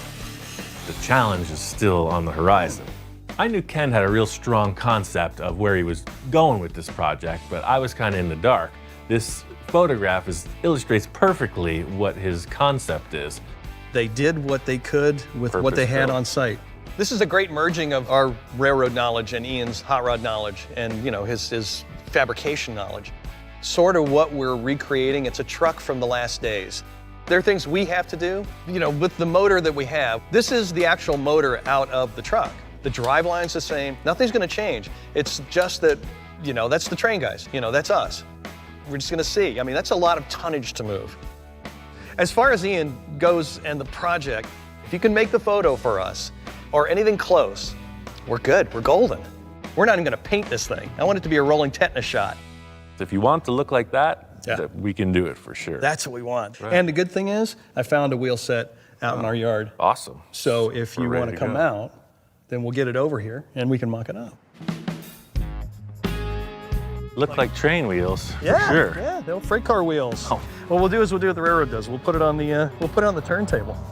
What the heck you got going on here? That's like a giant freaking bridge. Yeah, and you're gonna push it. You know, from the full tour of this place, the behind the scenes, to driving the train, you know, Ken's like, no, we're not going to just put the wheels over there. You're gonna see how the turntable works, and we're gonna direct it down the lane and then back into the shop as the train would roll. Totally cool. Yeah. Oh, look. Look at this, dude. Ta-da. Oh, yeah. That looks like the photo. It's a truck on train wheels. This wheel set, as it is appropriate for the vehicle. It totally works, but mating this to the Ford axle is where the challenge begins. Those train wheels are sitting way inboard on this axle. So if you guys can help me out, I need to get rid of these tires, this brake drum, and these wishbones.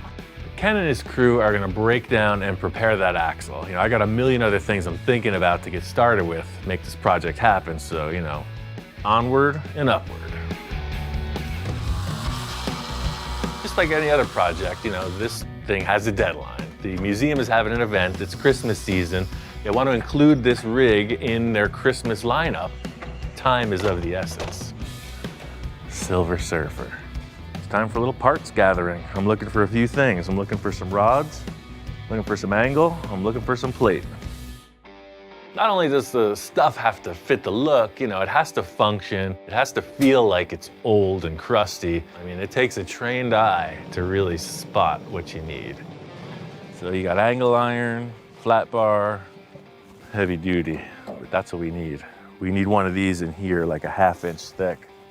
You know, Ken told me if it's too big to carry, duh, he could just send the forklift over, and I'll grab some of the smaller stock.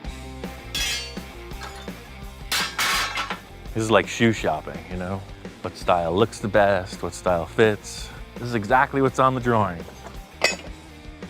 This matches the turnbuckles, this diameter. Driving around this place, I mean, there's potential everywhere. You know, there's a lot of train parts, but there's a lot of other awesome sauce. Oh man, this thing is toast. Got totally burned up. You know, I've done a hot rod fire truck, and this would be an awesome contender. Come on, look at the cool factor. There's 2 leaf springs right there. Oh, that's exactly what we need. See that? They got eyelets on both ends. Got the rods for the front cow catcher. We got leaf springs. Got some angle iron. We got a line on the plate, and we evaded a giant witch. I'd call that a successful outing. You're gonna trip out when you see this. I ordered some really heavy steel plate from the museum guys. You know, they have a forklift and a torch. I sent them my measurements, and it's already here. I measured the outside as wide as those running boards, so once it's on the truck, I got stuff I can work with. Yes, now we're getting somewhere. Ta-da! For the last part of this adventure, you see this going right in here like that. So this is just the base, you know, this plate, as heavy and complex as it was, is just the start of the whole look of the front end. Right now, it's starting to look like that picture. Making sure the proportion is right is the critical element, you know, that's the big challenge of this. First thing I have to accomplish is assembling the headlights, and then I can build the cow catcher. Thing is, this truck came into the museum as a complete vehicle. Ken says the parts are all here, they're just stashed around. Hopefully he has 2 good headlights. Otherwise, it's a knuckle sandwich. Christmas is in full swing in Grizzly Flats. People say it's a complete car. I'm like, oh yeah, I've heard that. Oh cool, look at this, windshield, headlights, groovy. That's what I'm talking about. Without those, we're kind of stumped. And then the gas tank and the hood. Perfect. And the light bar, there it is. Stock headlight bar, headlights, hood, gas tank. So yeah, it's a complete truck for sure. Seeing that these parts fit up is a relief, you know, it frees me up to do what I need to. So really the visual aspect is the task here. Headlight bar is pretty much smack center in the grill shell, so I need a riser. I need something to come up off of that flat plate. That headlight bar was made to bolt to that bracket. Look at that angle. I have no way of accurately measuring the photo. It's kind of like a perspective issue. So by fabricating the parts on the vehicle, it gives me a good gauge just visually. You know, if it looks like it, then it's gonna work. Totally looks like a truck, but it's a train. That's what it needed. Gives me a perfect gauge on how wide this front end should be. With the headlights and the grille in place, starting to get a feel for what the dimensions are. The next challenge is figuring out how to make that front cow catcher look as convincing as what I've got so far. This is a little bit of a different workout for me in that typically I'm looking at something and then doing my own thing. Now I'm trying to replicate something. And the challenge is cool, but I still get to do my own thing because I'm choosing the materials and how to go about it. And it's actually a bit of a relief in that there'll be no body work on this. There'll be no sanding. So I'm laying this thing out, trying to do it at an even number. And the more I'm thinking about it, I'm like, wait a second, this is missing a rod. Look, there's no rod here. This one is clearly at the end of the angle. And there's nothing there. The truck in the photo is missing a rod, one of the vertical uprights. It's not there. I'm building it like the drawing, but just because the photo shows some damage, missing pieces, doesn't necessarily I'm gonna build it as bad off as that vehicle was. That's one. I don't want it to look damaged. Something don't look right. Yeah, the whole character of this truck is this front cow catcher. It's way out of proportion. Okay, here it is. So I'm looking at this truck because I'm this tall. I'm looking right in line with the top of the windshield. This viewpoint is looking at the truck like this. I'm trying to judge the photo by the shadow that's cast on it and the angle that the lens was set. I'm standing here at 6'2" looking at the thing. It's a completely different angle from the way the camera was positioned. I think I'm gonna have to take a little artistic license on this. Don't tell anyone. This will be our little secret. I really want that cow catcher to be a little more prominent. Let me raise the truck up 4 inches. This is all just winging it. There's no hard measurements on anything. It's just gotta feel like it looks. Yeah, so I raised it up a little bit and that's what we needed. So obviously, according to the picture, these things aren't straight. They're pitched forward in a V formation, ready to catch cows. So we gotta make these look like that. First step, set up the acetylene torch. Pow! A nice hot stick. Put it right there and give it a bend. This is old school metalwork, It takes fire to bend metal. That's what I'm talking about. Full custom blacksmith. This cow catcher's really taking shape, It may be the best cow catcher I've ever made. I got one more idea that'll really sell it.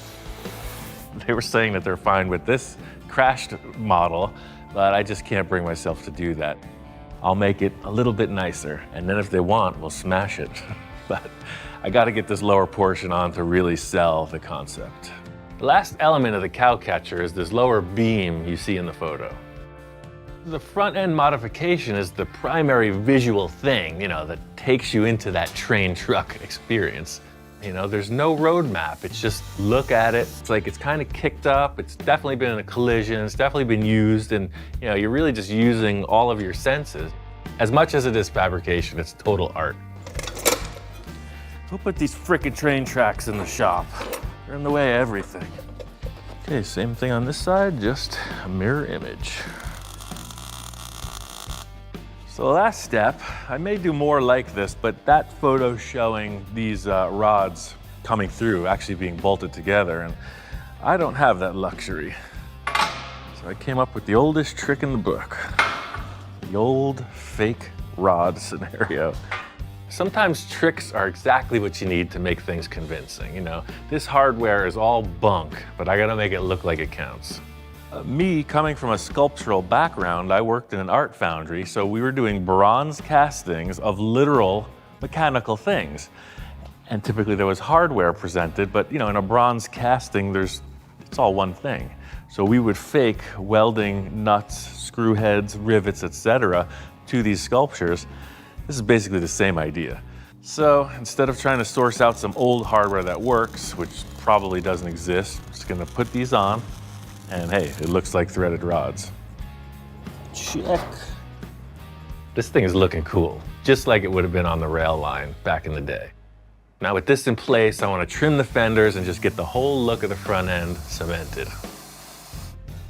And you can see from the start, I started with that massive plate and just tailored it to fit the dimensions of the real truck.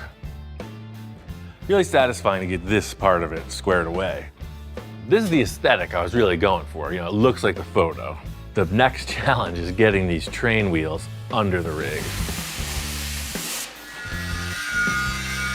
So, just as we set up the top side of this, set up the bottom side of that. Coming off of this, we're measuring down to the rim face. Bada bing, bada boom. I'm just gonna tack it in a few places, put it on the axle and test it. Once I got it welded up, put it back on the crane, carted it over to the shop. Fortunately, my friend Jeff is there to help me muscle this wheel into place. All right, that's that. Getting this thing on and in place, I kind of wanted to see it roll. That's what this thing does. Now it's the moment of truth.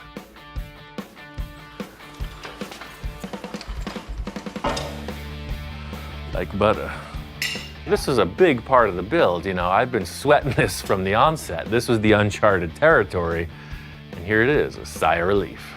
It won't be fully true and tested until we go down the rails, but this is the first step in solving the problem of the vehicle not having any wheels. So that's a good thing. We got 2 wheels, 2 more to go. I'm gonna do the same thing to the wheel on the other side, but we really have to figure out this front axle, That's a whole different style. The train has not left the station. The whole Grizzly Flats crew is here. The mechanics are on hand. Everybody's pitching in to get this thing finished. It looks pretty loose, but we're making progress. Time is of the essence. The whole task with this project was to get the truck to look like the photo. What I need to do is get this front axle in place and get the truck on the rails. The whole crew is on lunch break, and while that's happening, my lovely assistant and I have the ability to get this thing on the wheels. This has to look like the picture, so once I got all the machine work done, I put these wheel caps on and weld them in place, so now it simulates a solid wheel. All my calculations proved solid on the rear end. The wild card at this point is the front axle. It's come in late last night, and now I need to figure out how to attach it to this rig. There's a shop up past Fresno, California called Hillcrest, and they custom machined this front axle. Just looking at it was a relief to see that it was already in gauge. It was as wide as the track needed to be, so no modifications. I got my buddy Jeff on hand. He's gonna help me get this thing in place. So looking at the picture, the thing that's determining our proportion is this shackle in the front is looking like it's attached just about where the headlight is. Found these leaf springs out on the back 40. I'm thinking about the same thing as I've done through the whole truck. Scavenger hunt, grabbed every part I could find that looks old and looks like it fits the photo. So we don't have U-bolts, so we're just setting up a series of 2 plates that will grab this box. The thing about springs like this, as it stretches, it gets longer. So this shackle always makes it go back into place. It's kind of like an inch board.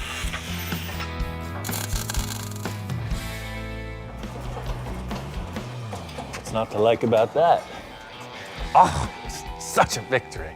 I gotta say, just getting this thing on 4 wheels, I feel good.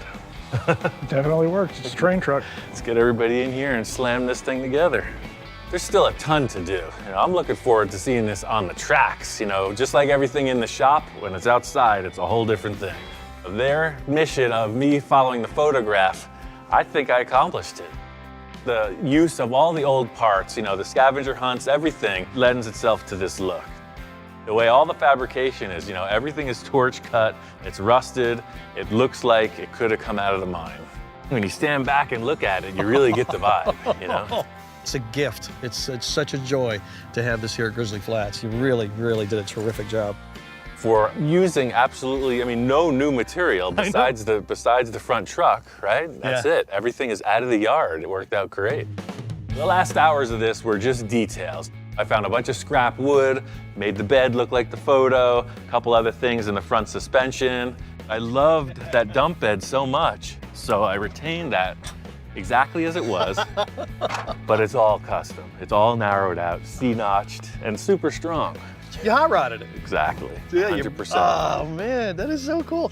So basically the back of the truck now is hot rod technology and railroad technology together. He's made this fusion, which is amazing. I'm super proud of it, man. It's nothing I expected walking in the door. The main thing for Ian was to come in and get him to do the fab work and match the photo, and he did it exactly. And it's wonderful. Just the look on the crew's face. They've been crushing that motor and transmission and everything. There's been working a lot of hours and everything else, and it just, The motor's completely rebuilt, transmission's rebuilt, everything's all set. We had a faulty head gasket. And when you're running with Ian, it just takes one thing and you start to drop back. Working with any antique thing, there's a million things that can go wrong. So they had an issue with the head gasket last night. We're gonna have our test run with the assistance of old Smokeless. I'm getting in that thing. This is an antique vehicle, so it's got all the clunks and screeches and everything. We are on the rails. Pretty interesting. It's a very tactile experience. There's no steering, no brakes, no throttle. You're just cruising. Man, this thing rides like it's on rails. I can't believe how it handles. It's kind of like having a chauffeur. Right turn, Jeeves, right turn. Just having you burn some calories for me, man. I did all the work this week. Somebody fix me a beverage. All's well in the world, Did a couple of revolutions on the turnstile, and it's time to go back to the shack. Will there be anything else, Mr. Michelle? Take me home, Jeeves. Country road. Hold still, don't go anywhere. My takeaway from this is steam engines. I am in love with them. Now, you walk into the museum, so you see people dressed in their uniforms, and they're really being the part of the whole train thing, and now you understand why. It is like super rich in history, and that's what the passion is. I think he's got the bug now. I think he's got the train bug. Ian said he'll be back. My favorite part of this whole build has been watching Ian work, For me, I got to be the tourist in the strange land of Ian. It was really, really cool. All right, well, my job is done here. Put my cape on. And, almost. Wait a second. Hang on 1 second. But wait, there's more. Well, it is Christmas, right? Yeah, it is. Wow. Let's see what we got. Let's see what you got. Let's see what you got. Oh, man, of course. What better than that? Right on. For the house, man. Oh, yes. Exactly. Lo and behold, what would you expect as a gift from a bunch of train fanatics? That is rad. Thank you, buddy. That's totally Thank you for awesome. everything. Thanks, Jingles. Merry Christmas. Thanks, fellas. That's awesome. Thank you, Cool, brother. man. Right on. Thank you so much.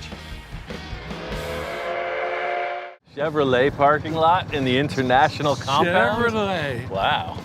This will surprise you. Neither are runners. What? It ran great when you parked it, right? Yeah. What kind of used car salesman Yeah. are you? Trying to feel out Bill and then feel out the vehicle as well. At the beginning of every project, obviously the condition of the vehicle is always the most important thing to me. Yeah, this one's pretty hammered, sir. It's, Well, I bought these together. Oh. I loved this one, and that kind of went with the deal, and I thought maybe some parts were needed or something. So this is a 54, right? I recognize Yes. this grill. That's one of my favorites. Yeah, I like it too. When I saw this, it reminded me so much of when I was a kid, raised on a chicken farm, and we had one very similar to this. I have really great memories of it. Bill's telling me the story about this pickup truck and, his childhood memories. He's got some passion for this thing before we even lay a hand on it, which is great. Bill's whole concept for this truck, he loves the stock paint. He just wants to modernize it. It's got to be rock solid driver, and I got a couple ideas to just get it right out of the gate. If you want to reinvent the wheel and go super crazy, we can modify this chassis, but like we did with the Ranchero, you're like, never really handled well, never stopped well. We're in the same predicament with this. Exactly. TCI makes a chassis specifically for these years' trucks, and it's a freeway machine. I mean, it's proven. If you want that rock solid deal, why not just do that? Well, we can focus on the more creative aspect of this. You know, I really wasn't thinking about a complete chassis. Ian has always steered me in a way that's a little uncomfortable for a moment, but he always pulls it off, and I always love it at the end.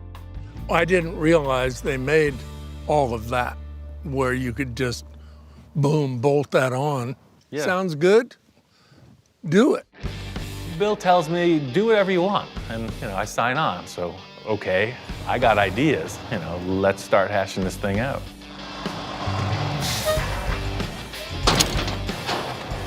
Looks like we got good potential with this green truck. He's also got the parts truck in addition to it. I say let's just get this thing in the shop and get to work.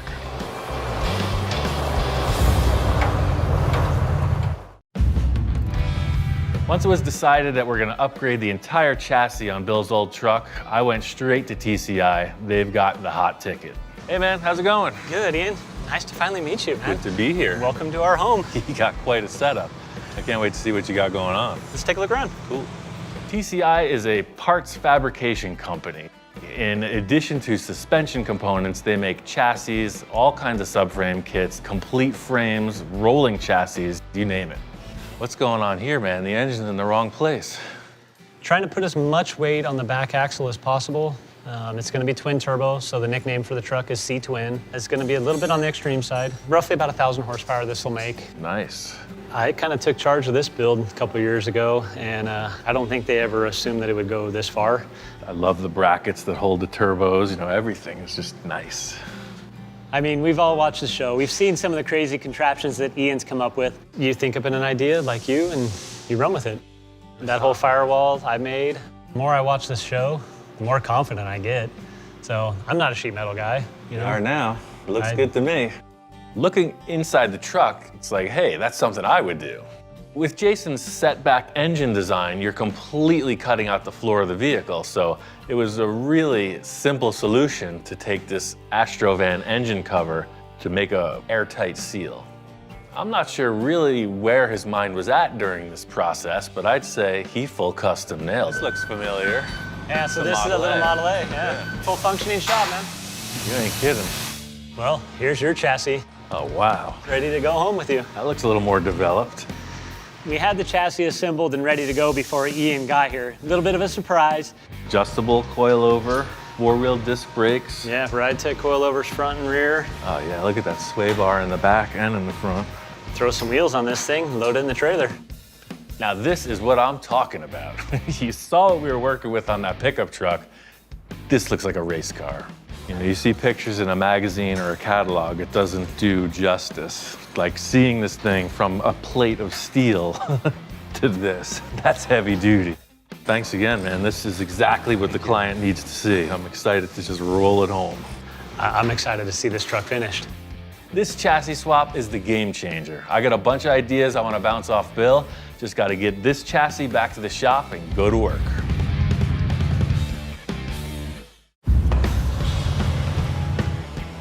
Out with the old, in with the new. This chassis is at Bill's, and it's time to take this truck apart.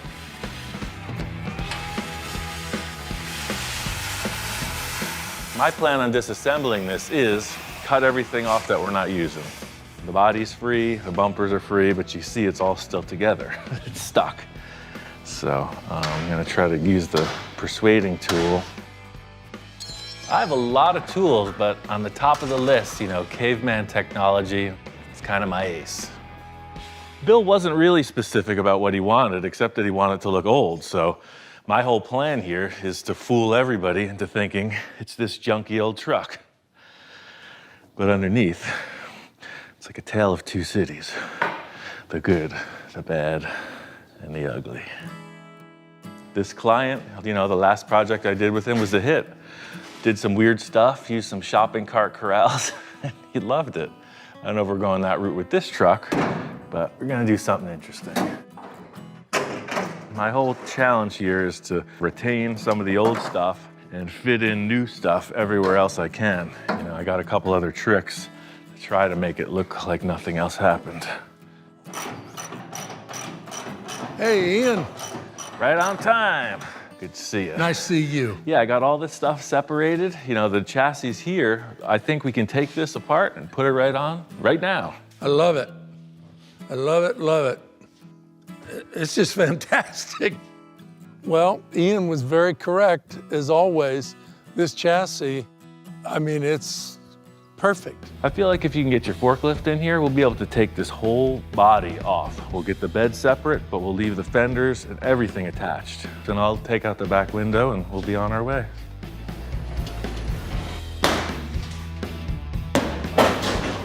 As a driver, this thing's gonna be fitted with all new glass, all new window seals, and you know, it's my duty, it's my civic duty to shock and terrorize the client at the beginning of every project. I can use a little finesse at times also. It's the oldest trick in the book, the ATC tire shim technique. Raise her up. One thing I keep forgetting is that this is an antique vehicle and it actually had a foot starter button. Told you there's always something else. Fire at the beginning of a project, perfectly acceptable. Fire at the end of a project, no bueno. You're burning all the insulation. I told you, we're short-stepping this whole process. Manual said raise 3 feet and disconnect the generator wires. I'm gonna check the oil pressure. Check. Ready to rip? Rip it.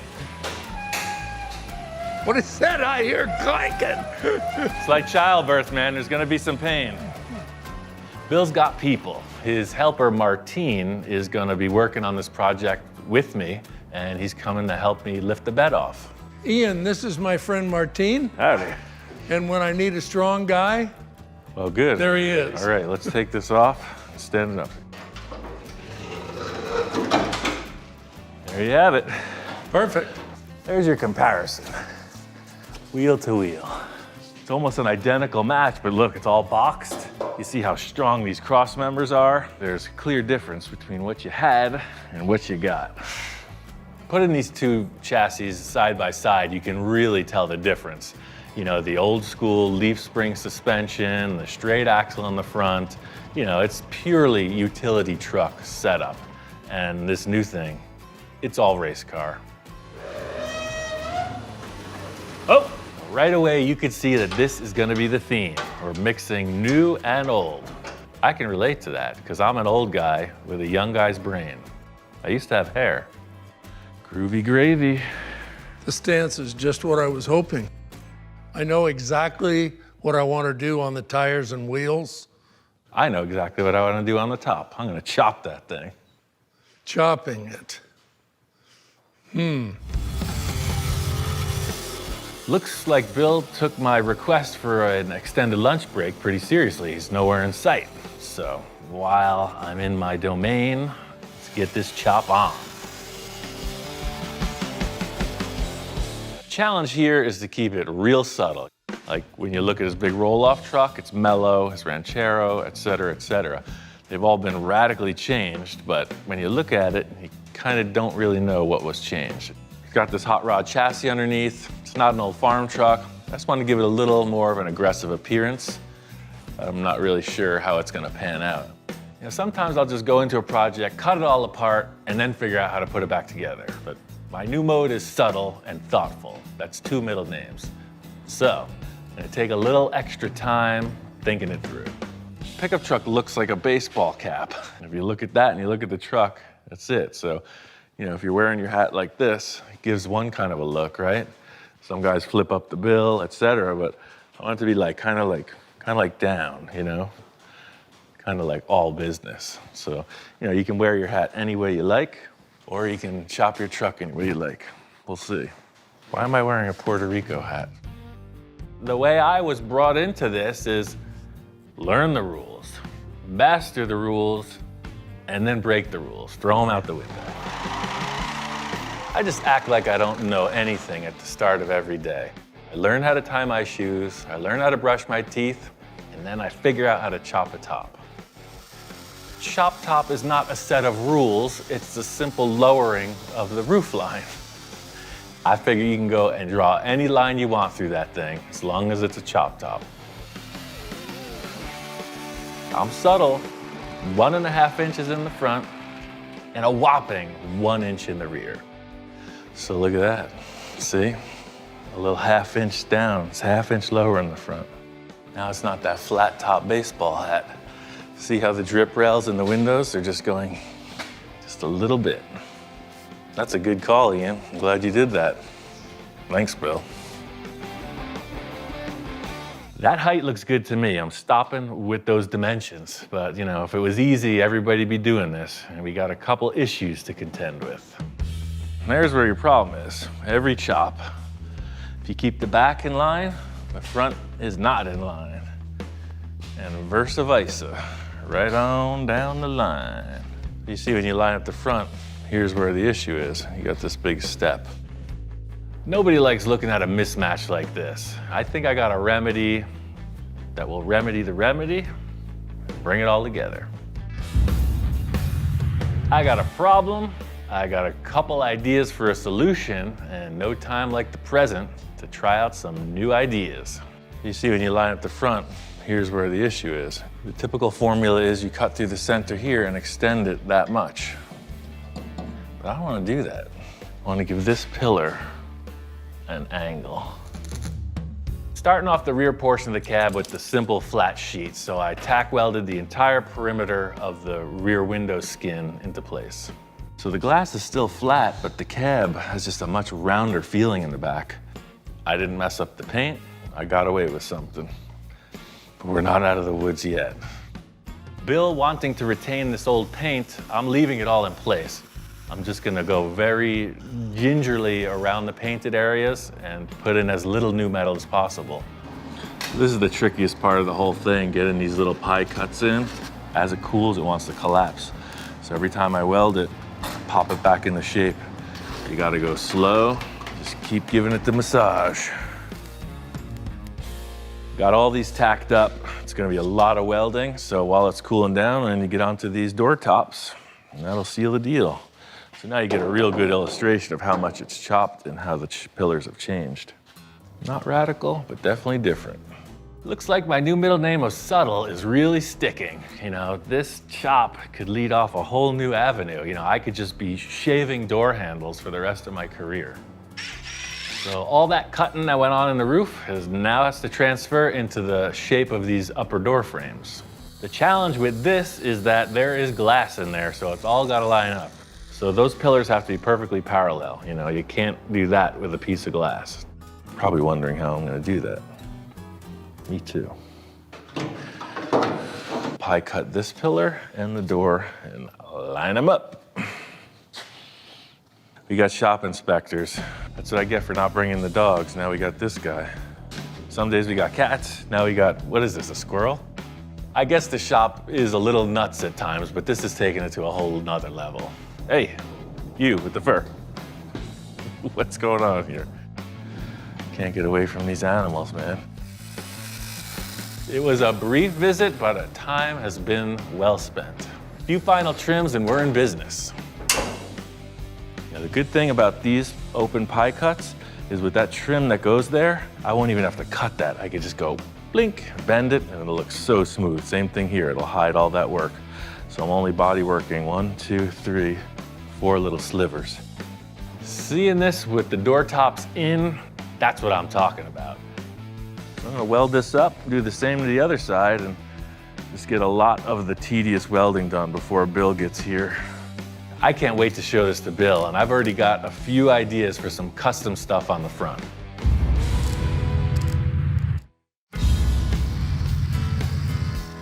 Got the chop all wrapped up, and here comes Bill. Wow, did it again. There's your chop. Another miracle. Well, guess how much it's chopped? 1.5 inches, 2 inches? Yes, both answers are correct. Oh, different. Oh yeah, look at the slope. I raked it. Subtlety. I like the subtle chop. You know, it's appropriate for Mr. Bill and his needs. You gotta love it. It looks better than the factory. That's the way GM should have built it. That's what I'm always saying, man. Yeah. Glad to see Bill's happy. You know, my new middle name just might be sticking. Old Subtle Roussel. His wild ideas were cool, but man, that's subtle, smooth. So this is pretty much nailed. The grill is a whole other issue.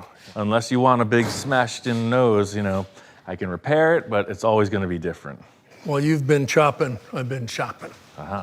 So let me show you something. A wizard with words. Oh, wait a second, that's no junkyard piece. No, sir, that's a catalog buy. Oh, a repop, okay. Yeah. This is a really nice piece. I didn't expect that. I just thought the front is kind of, it just needs a little bit of something. And I think maybe Ian was like, whoa, here comes the house of chrome in here. Let's just stick it on there and see what we're working with. Okay. Inside the shop, it's like a disco in there, man. Look at that. It's pretty shy. I'm not really saying anything to Bill, but you know, looking at the chrome on the grill and the chrome on the truck, you know, just bolting it on could create a pretty substantial mismatch. You know, I'm looking down into this grill, man, and there's me looking back at me. Yeah, that is a step in the right direction. And you say you got a chrome bumper to match. I do. I feel like it outshines the whole rest of the rig, you know? It is a lot of chrome, I do agree. But I don't know. The old grill is pretty smashed up. I'd consider it unusable. The new grill is pretty darn bright. Down in my bag of tricks, I think I might have a solution. Sometimes maybe A or B isn't the answer. Maybe it's A and B. A little less chrome, a little more of the old paint that you love. You just gotta figure out how it all goes back together. First step is to remove the top bar from the old painted grill and try to straighten it. Depending on how damaged this old grill is, will depend on how much of the new grill will be utilized. I'm trying to bring this ridge right back out. You can see how low it is. I'm making every effort to avoid heating it up because I'm trying to keep the old paint in place. If you just keep banging something against a flat surface, it's gonna get flat. If you bang it against a curved surface, guess what's gonna happen? The name of the game here is no rules, you know, whatever it takes to get this thing back in shape. See that? It's almost there. The old top bar is looking pretty straight. It's all a matter of how it lines up with this new grill. That does something. The good news is the straightened upper grill fits with the chrome perfectly. The bad news is we're not out of the woods yet. This is exactly what it needed. It seemed like the truck cab with all its character just kind of stopped and they put like a, you know, like a mask on the front of it. On a lead sled, say a 49 or 50 Merc, a lot of times the body color will surround the chrome entirely. So I'm gonna try to detach that one and then somehow fuse the bottom lip of that grill as well. That way the old patinaed color really shows the shape of the front of the truck. This is exactly what I was hoping for, you know, a little old, little new. Just like the chassis swap, you know, the look of the thing has to be upgraded as well. Because that's what he asked for, an old green farm truck. Too much chrome's gonna just outweigh the old patina. I think you're just gonna call the tow truck if you get a flat tire. You don't need an old truck tire hanging on the side of the rig. Just taking this off and smoothing that out so you don't have the big dimple in the fender. This one was kind of easy to talk him into. You know, he wasn't really married to the concept. It was pretty much a, hey, I want to do this. Okay, do it. And this will be real simple too, because your parts truck will just cut a section of the fender off of that and just patch that in, smooth it out, and you're done. I sold the parts truck. It's gone, Ian. Sorry, I didn't know you were going to use that. Well, Here. that was the plan 10 minutes ago. What? One day it was here, the next day it was gone. Case closed. Guy came with money waving at me. Okay. So it just complicates things. Let me come up with plan B. Dome shapes like this are a little bit difficult to create. You could have been easy, you know? No. As usual, I've got some ideas. Just need a little alone time. I'll work it out. First thought process is, well, it's the wrong way. It's backwards. What if I put it rightwards? I wonder if I couldn't just put that on upside down. That ain't gonna work. Not getting out of this one that easy. I'm just gonna form one by hand. I know Bill's got a lot of stuff. I don't want to use new steel because that's so much of a contrast. This looks like that. Perfect. Making this out of a flat sheet with limited tools is a little more involved. You have to stretch the metal pretty specifically, pretty controlled, with basic hand tools. I got this whole setup from Eastwood. It's a leather sandbag. It's full of sand. The idea is when you hammer on it, it gives a little bit. And then I got all these plastic hammers from Eastwood as well. And if I had a formula, I would explain it, but I don't. Let's just start hitting it. You can only either stretch or shrink metal. I only have the opportunity to stretch it. Smooth it out with the English wheel, fit, repeat. Repeat performance of the old soft shoe technique. I don't know about you, it's starting to look like a piece of a fender to me. So the benefit of using the other fender from the parts truck would have been that panel will just sit right in place. What I'm running into is the same issue as with the chop top. I created a panel and it's not an exact replica of the fender, so I'm gonna have to make a vertical slice similar to what I did on the back wall of the cab to get this to fall into place. Once I got all welded and ground down, it's exactly what I was hoping for. That's my business, the old subtle crisis solver. That's that. Literally, first time I ever did that. As with all the welding on this, it's gonna need refinement and touch-up paint. So I got into the factory paints a little more than I was hoping, but hey, it looks good, I'm gonna own it. The virgin barn find scenario. This isn't really that, but we're trying to make it look that way. There's gonna be a bunch more little dent and ding removal that I'll work out on this bed. The cab's coming in next for some cancer repair. This truck is a driver, and I'd call it complete. Completely subtle. That's a good looking rig, man. Walking up on it, it's got the stance, as a hot rod truck should. The whole theme with this was a little bit old, a little bit of new, and that's harder to accomplish than just the spoken word. The chop top, the chassis swap, mixing all that up and still having it present as kind of a barn find classic truck, it was a challenge. All it needed was everything. The steering wheel's original. That's true. Once Ian finished his work on it, Martine and I got busy with a lot of little things I don't really know how to express. I think it's my favorite build. You know, that TCI chassis, that's the game changer. This thing, it's not a ranch truck. No. It's kind of like ranch dressing on a race car. Yeah. Patina really sells it as that vintage work truck Bill was looking for, but everything else is cooler. The 17-inch rims with those low-profile tires sells it. It looks fast. The overall look of the truck is exactly what I wanted. You know, I like kind of the stock look, but with just a little bit of change. You look at the few little pieces of chrome we added, the tires, the wheels, the little chop, and you go, that's not just drug off the farm. I was very concerned when you said, I'm subtle on this chop. I went, oh my God, he's not subtle. He's everything but that. It was an interesting choice that Bill made in letting all the work show. You know, the weld seams are simply painted over to stop it from rusting, but you know, it works. It's like it's clear as day where I cut it, right? Somebody's gonna be like, nice truck, and another guy's gonna be there like this. Yeah, exactly. Something doesn't make sense. I like it. I'm sure some people are gonna say, when are you gonna paint this? That's the way it is. Let's see what this baby can do, man. It's what this has all been leading up to. The easiest chop top I've ever got into. You know, the TCI chassis under it makes it a real street machine. This thing is built to boogie. Oh yes, there we go. It's not your grandfather's ranch truck.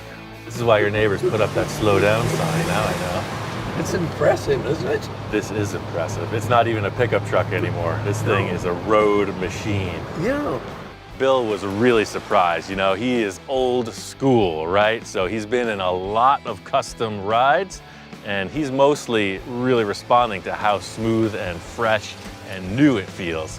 You know, a lot of these older trucks, you step on the brakes and it goes off the road, right? This one is straight as a die. This is perfect. It was a lot of fun to see Ian and have him drive the truck the first time. Ian's not often impressed with anything. As he was driving it, the response of the steering, the brakes, all of it, he was like, whoa, this is nice. You got to check this out. Driving a truck's one thing, of course, but hey, this is a bit of a showpiece, in my opinion. I wanted to see how it looks coming down the lane.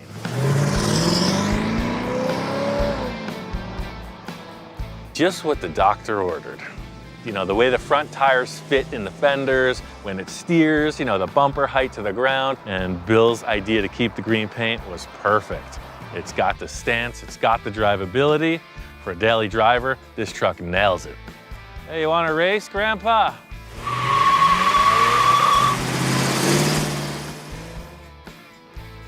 Some kids never grow up.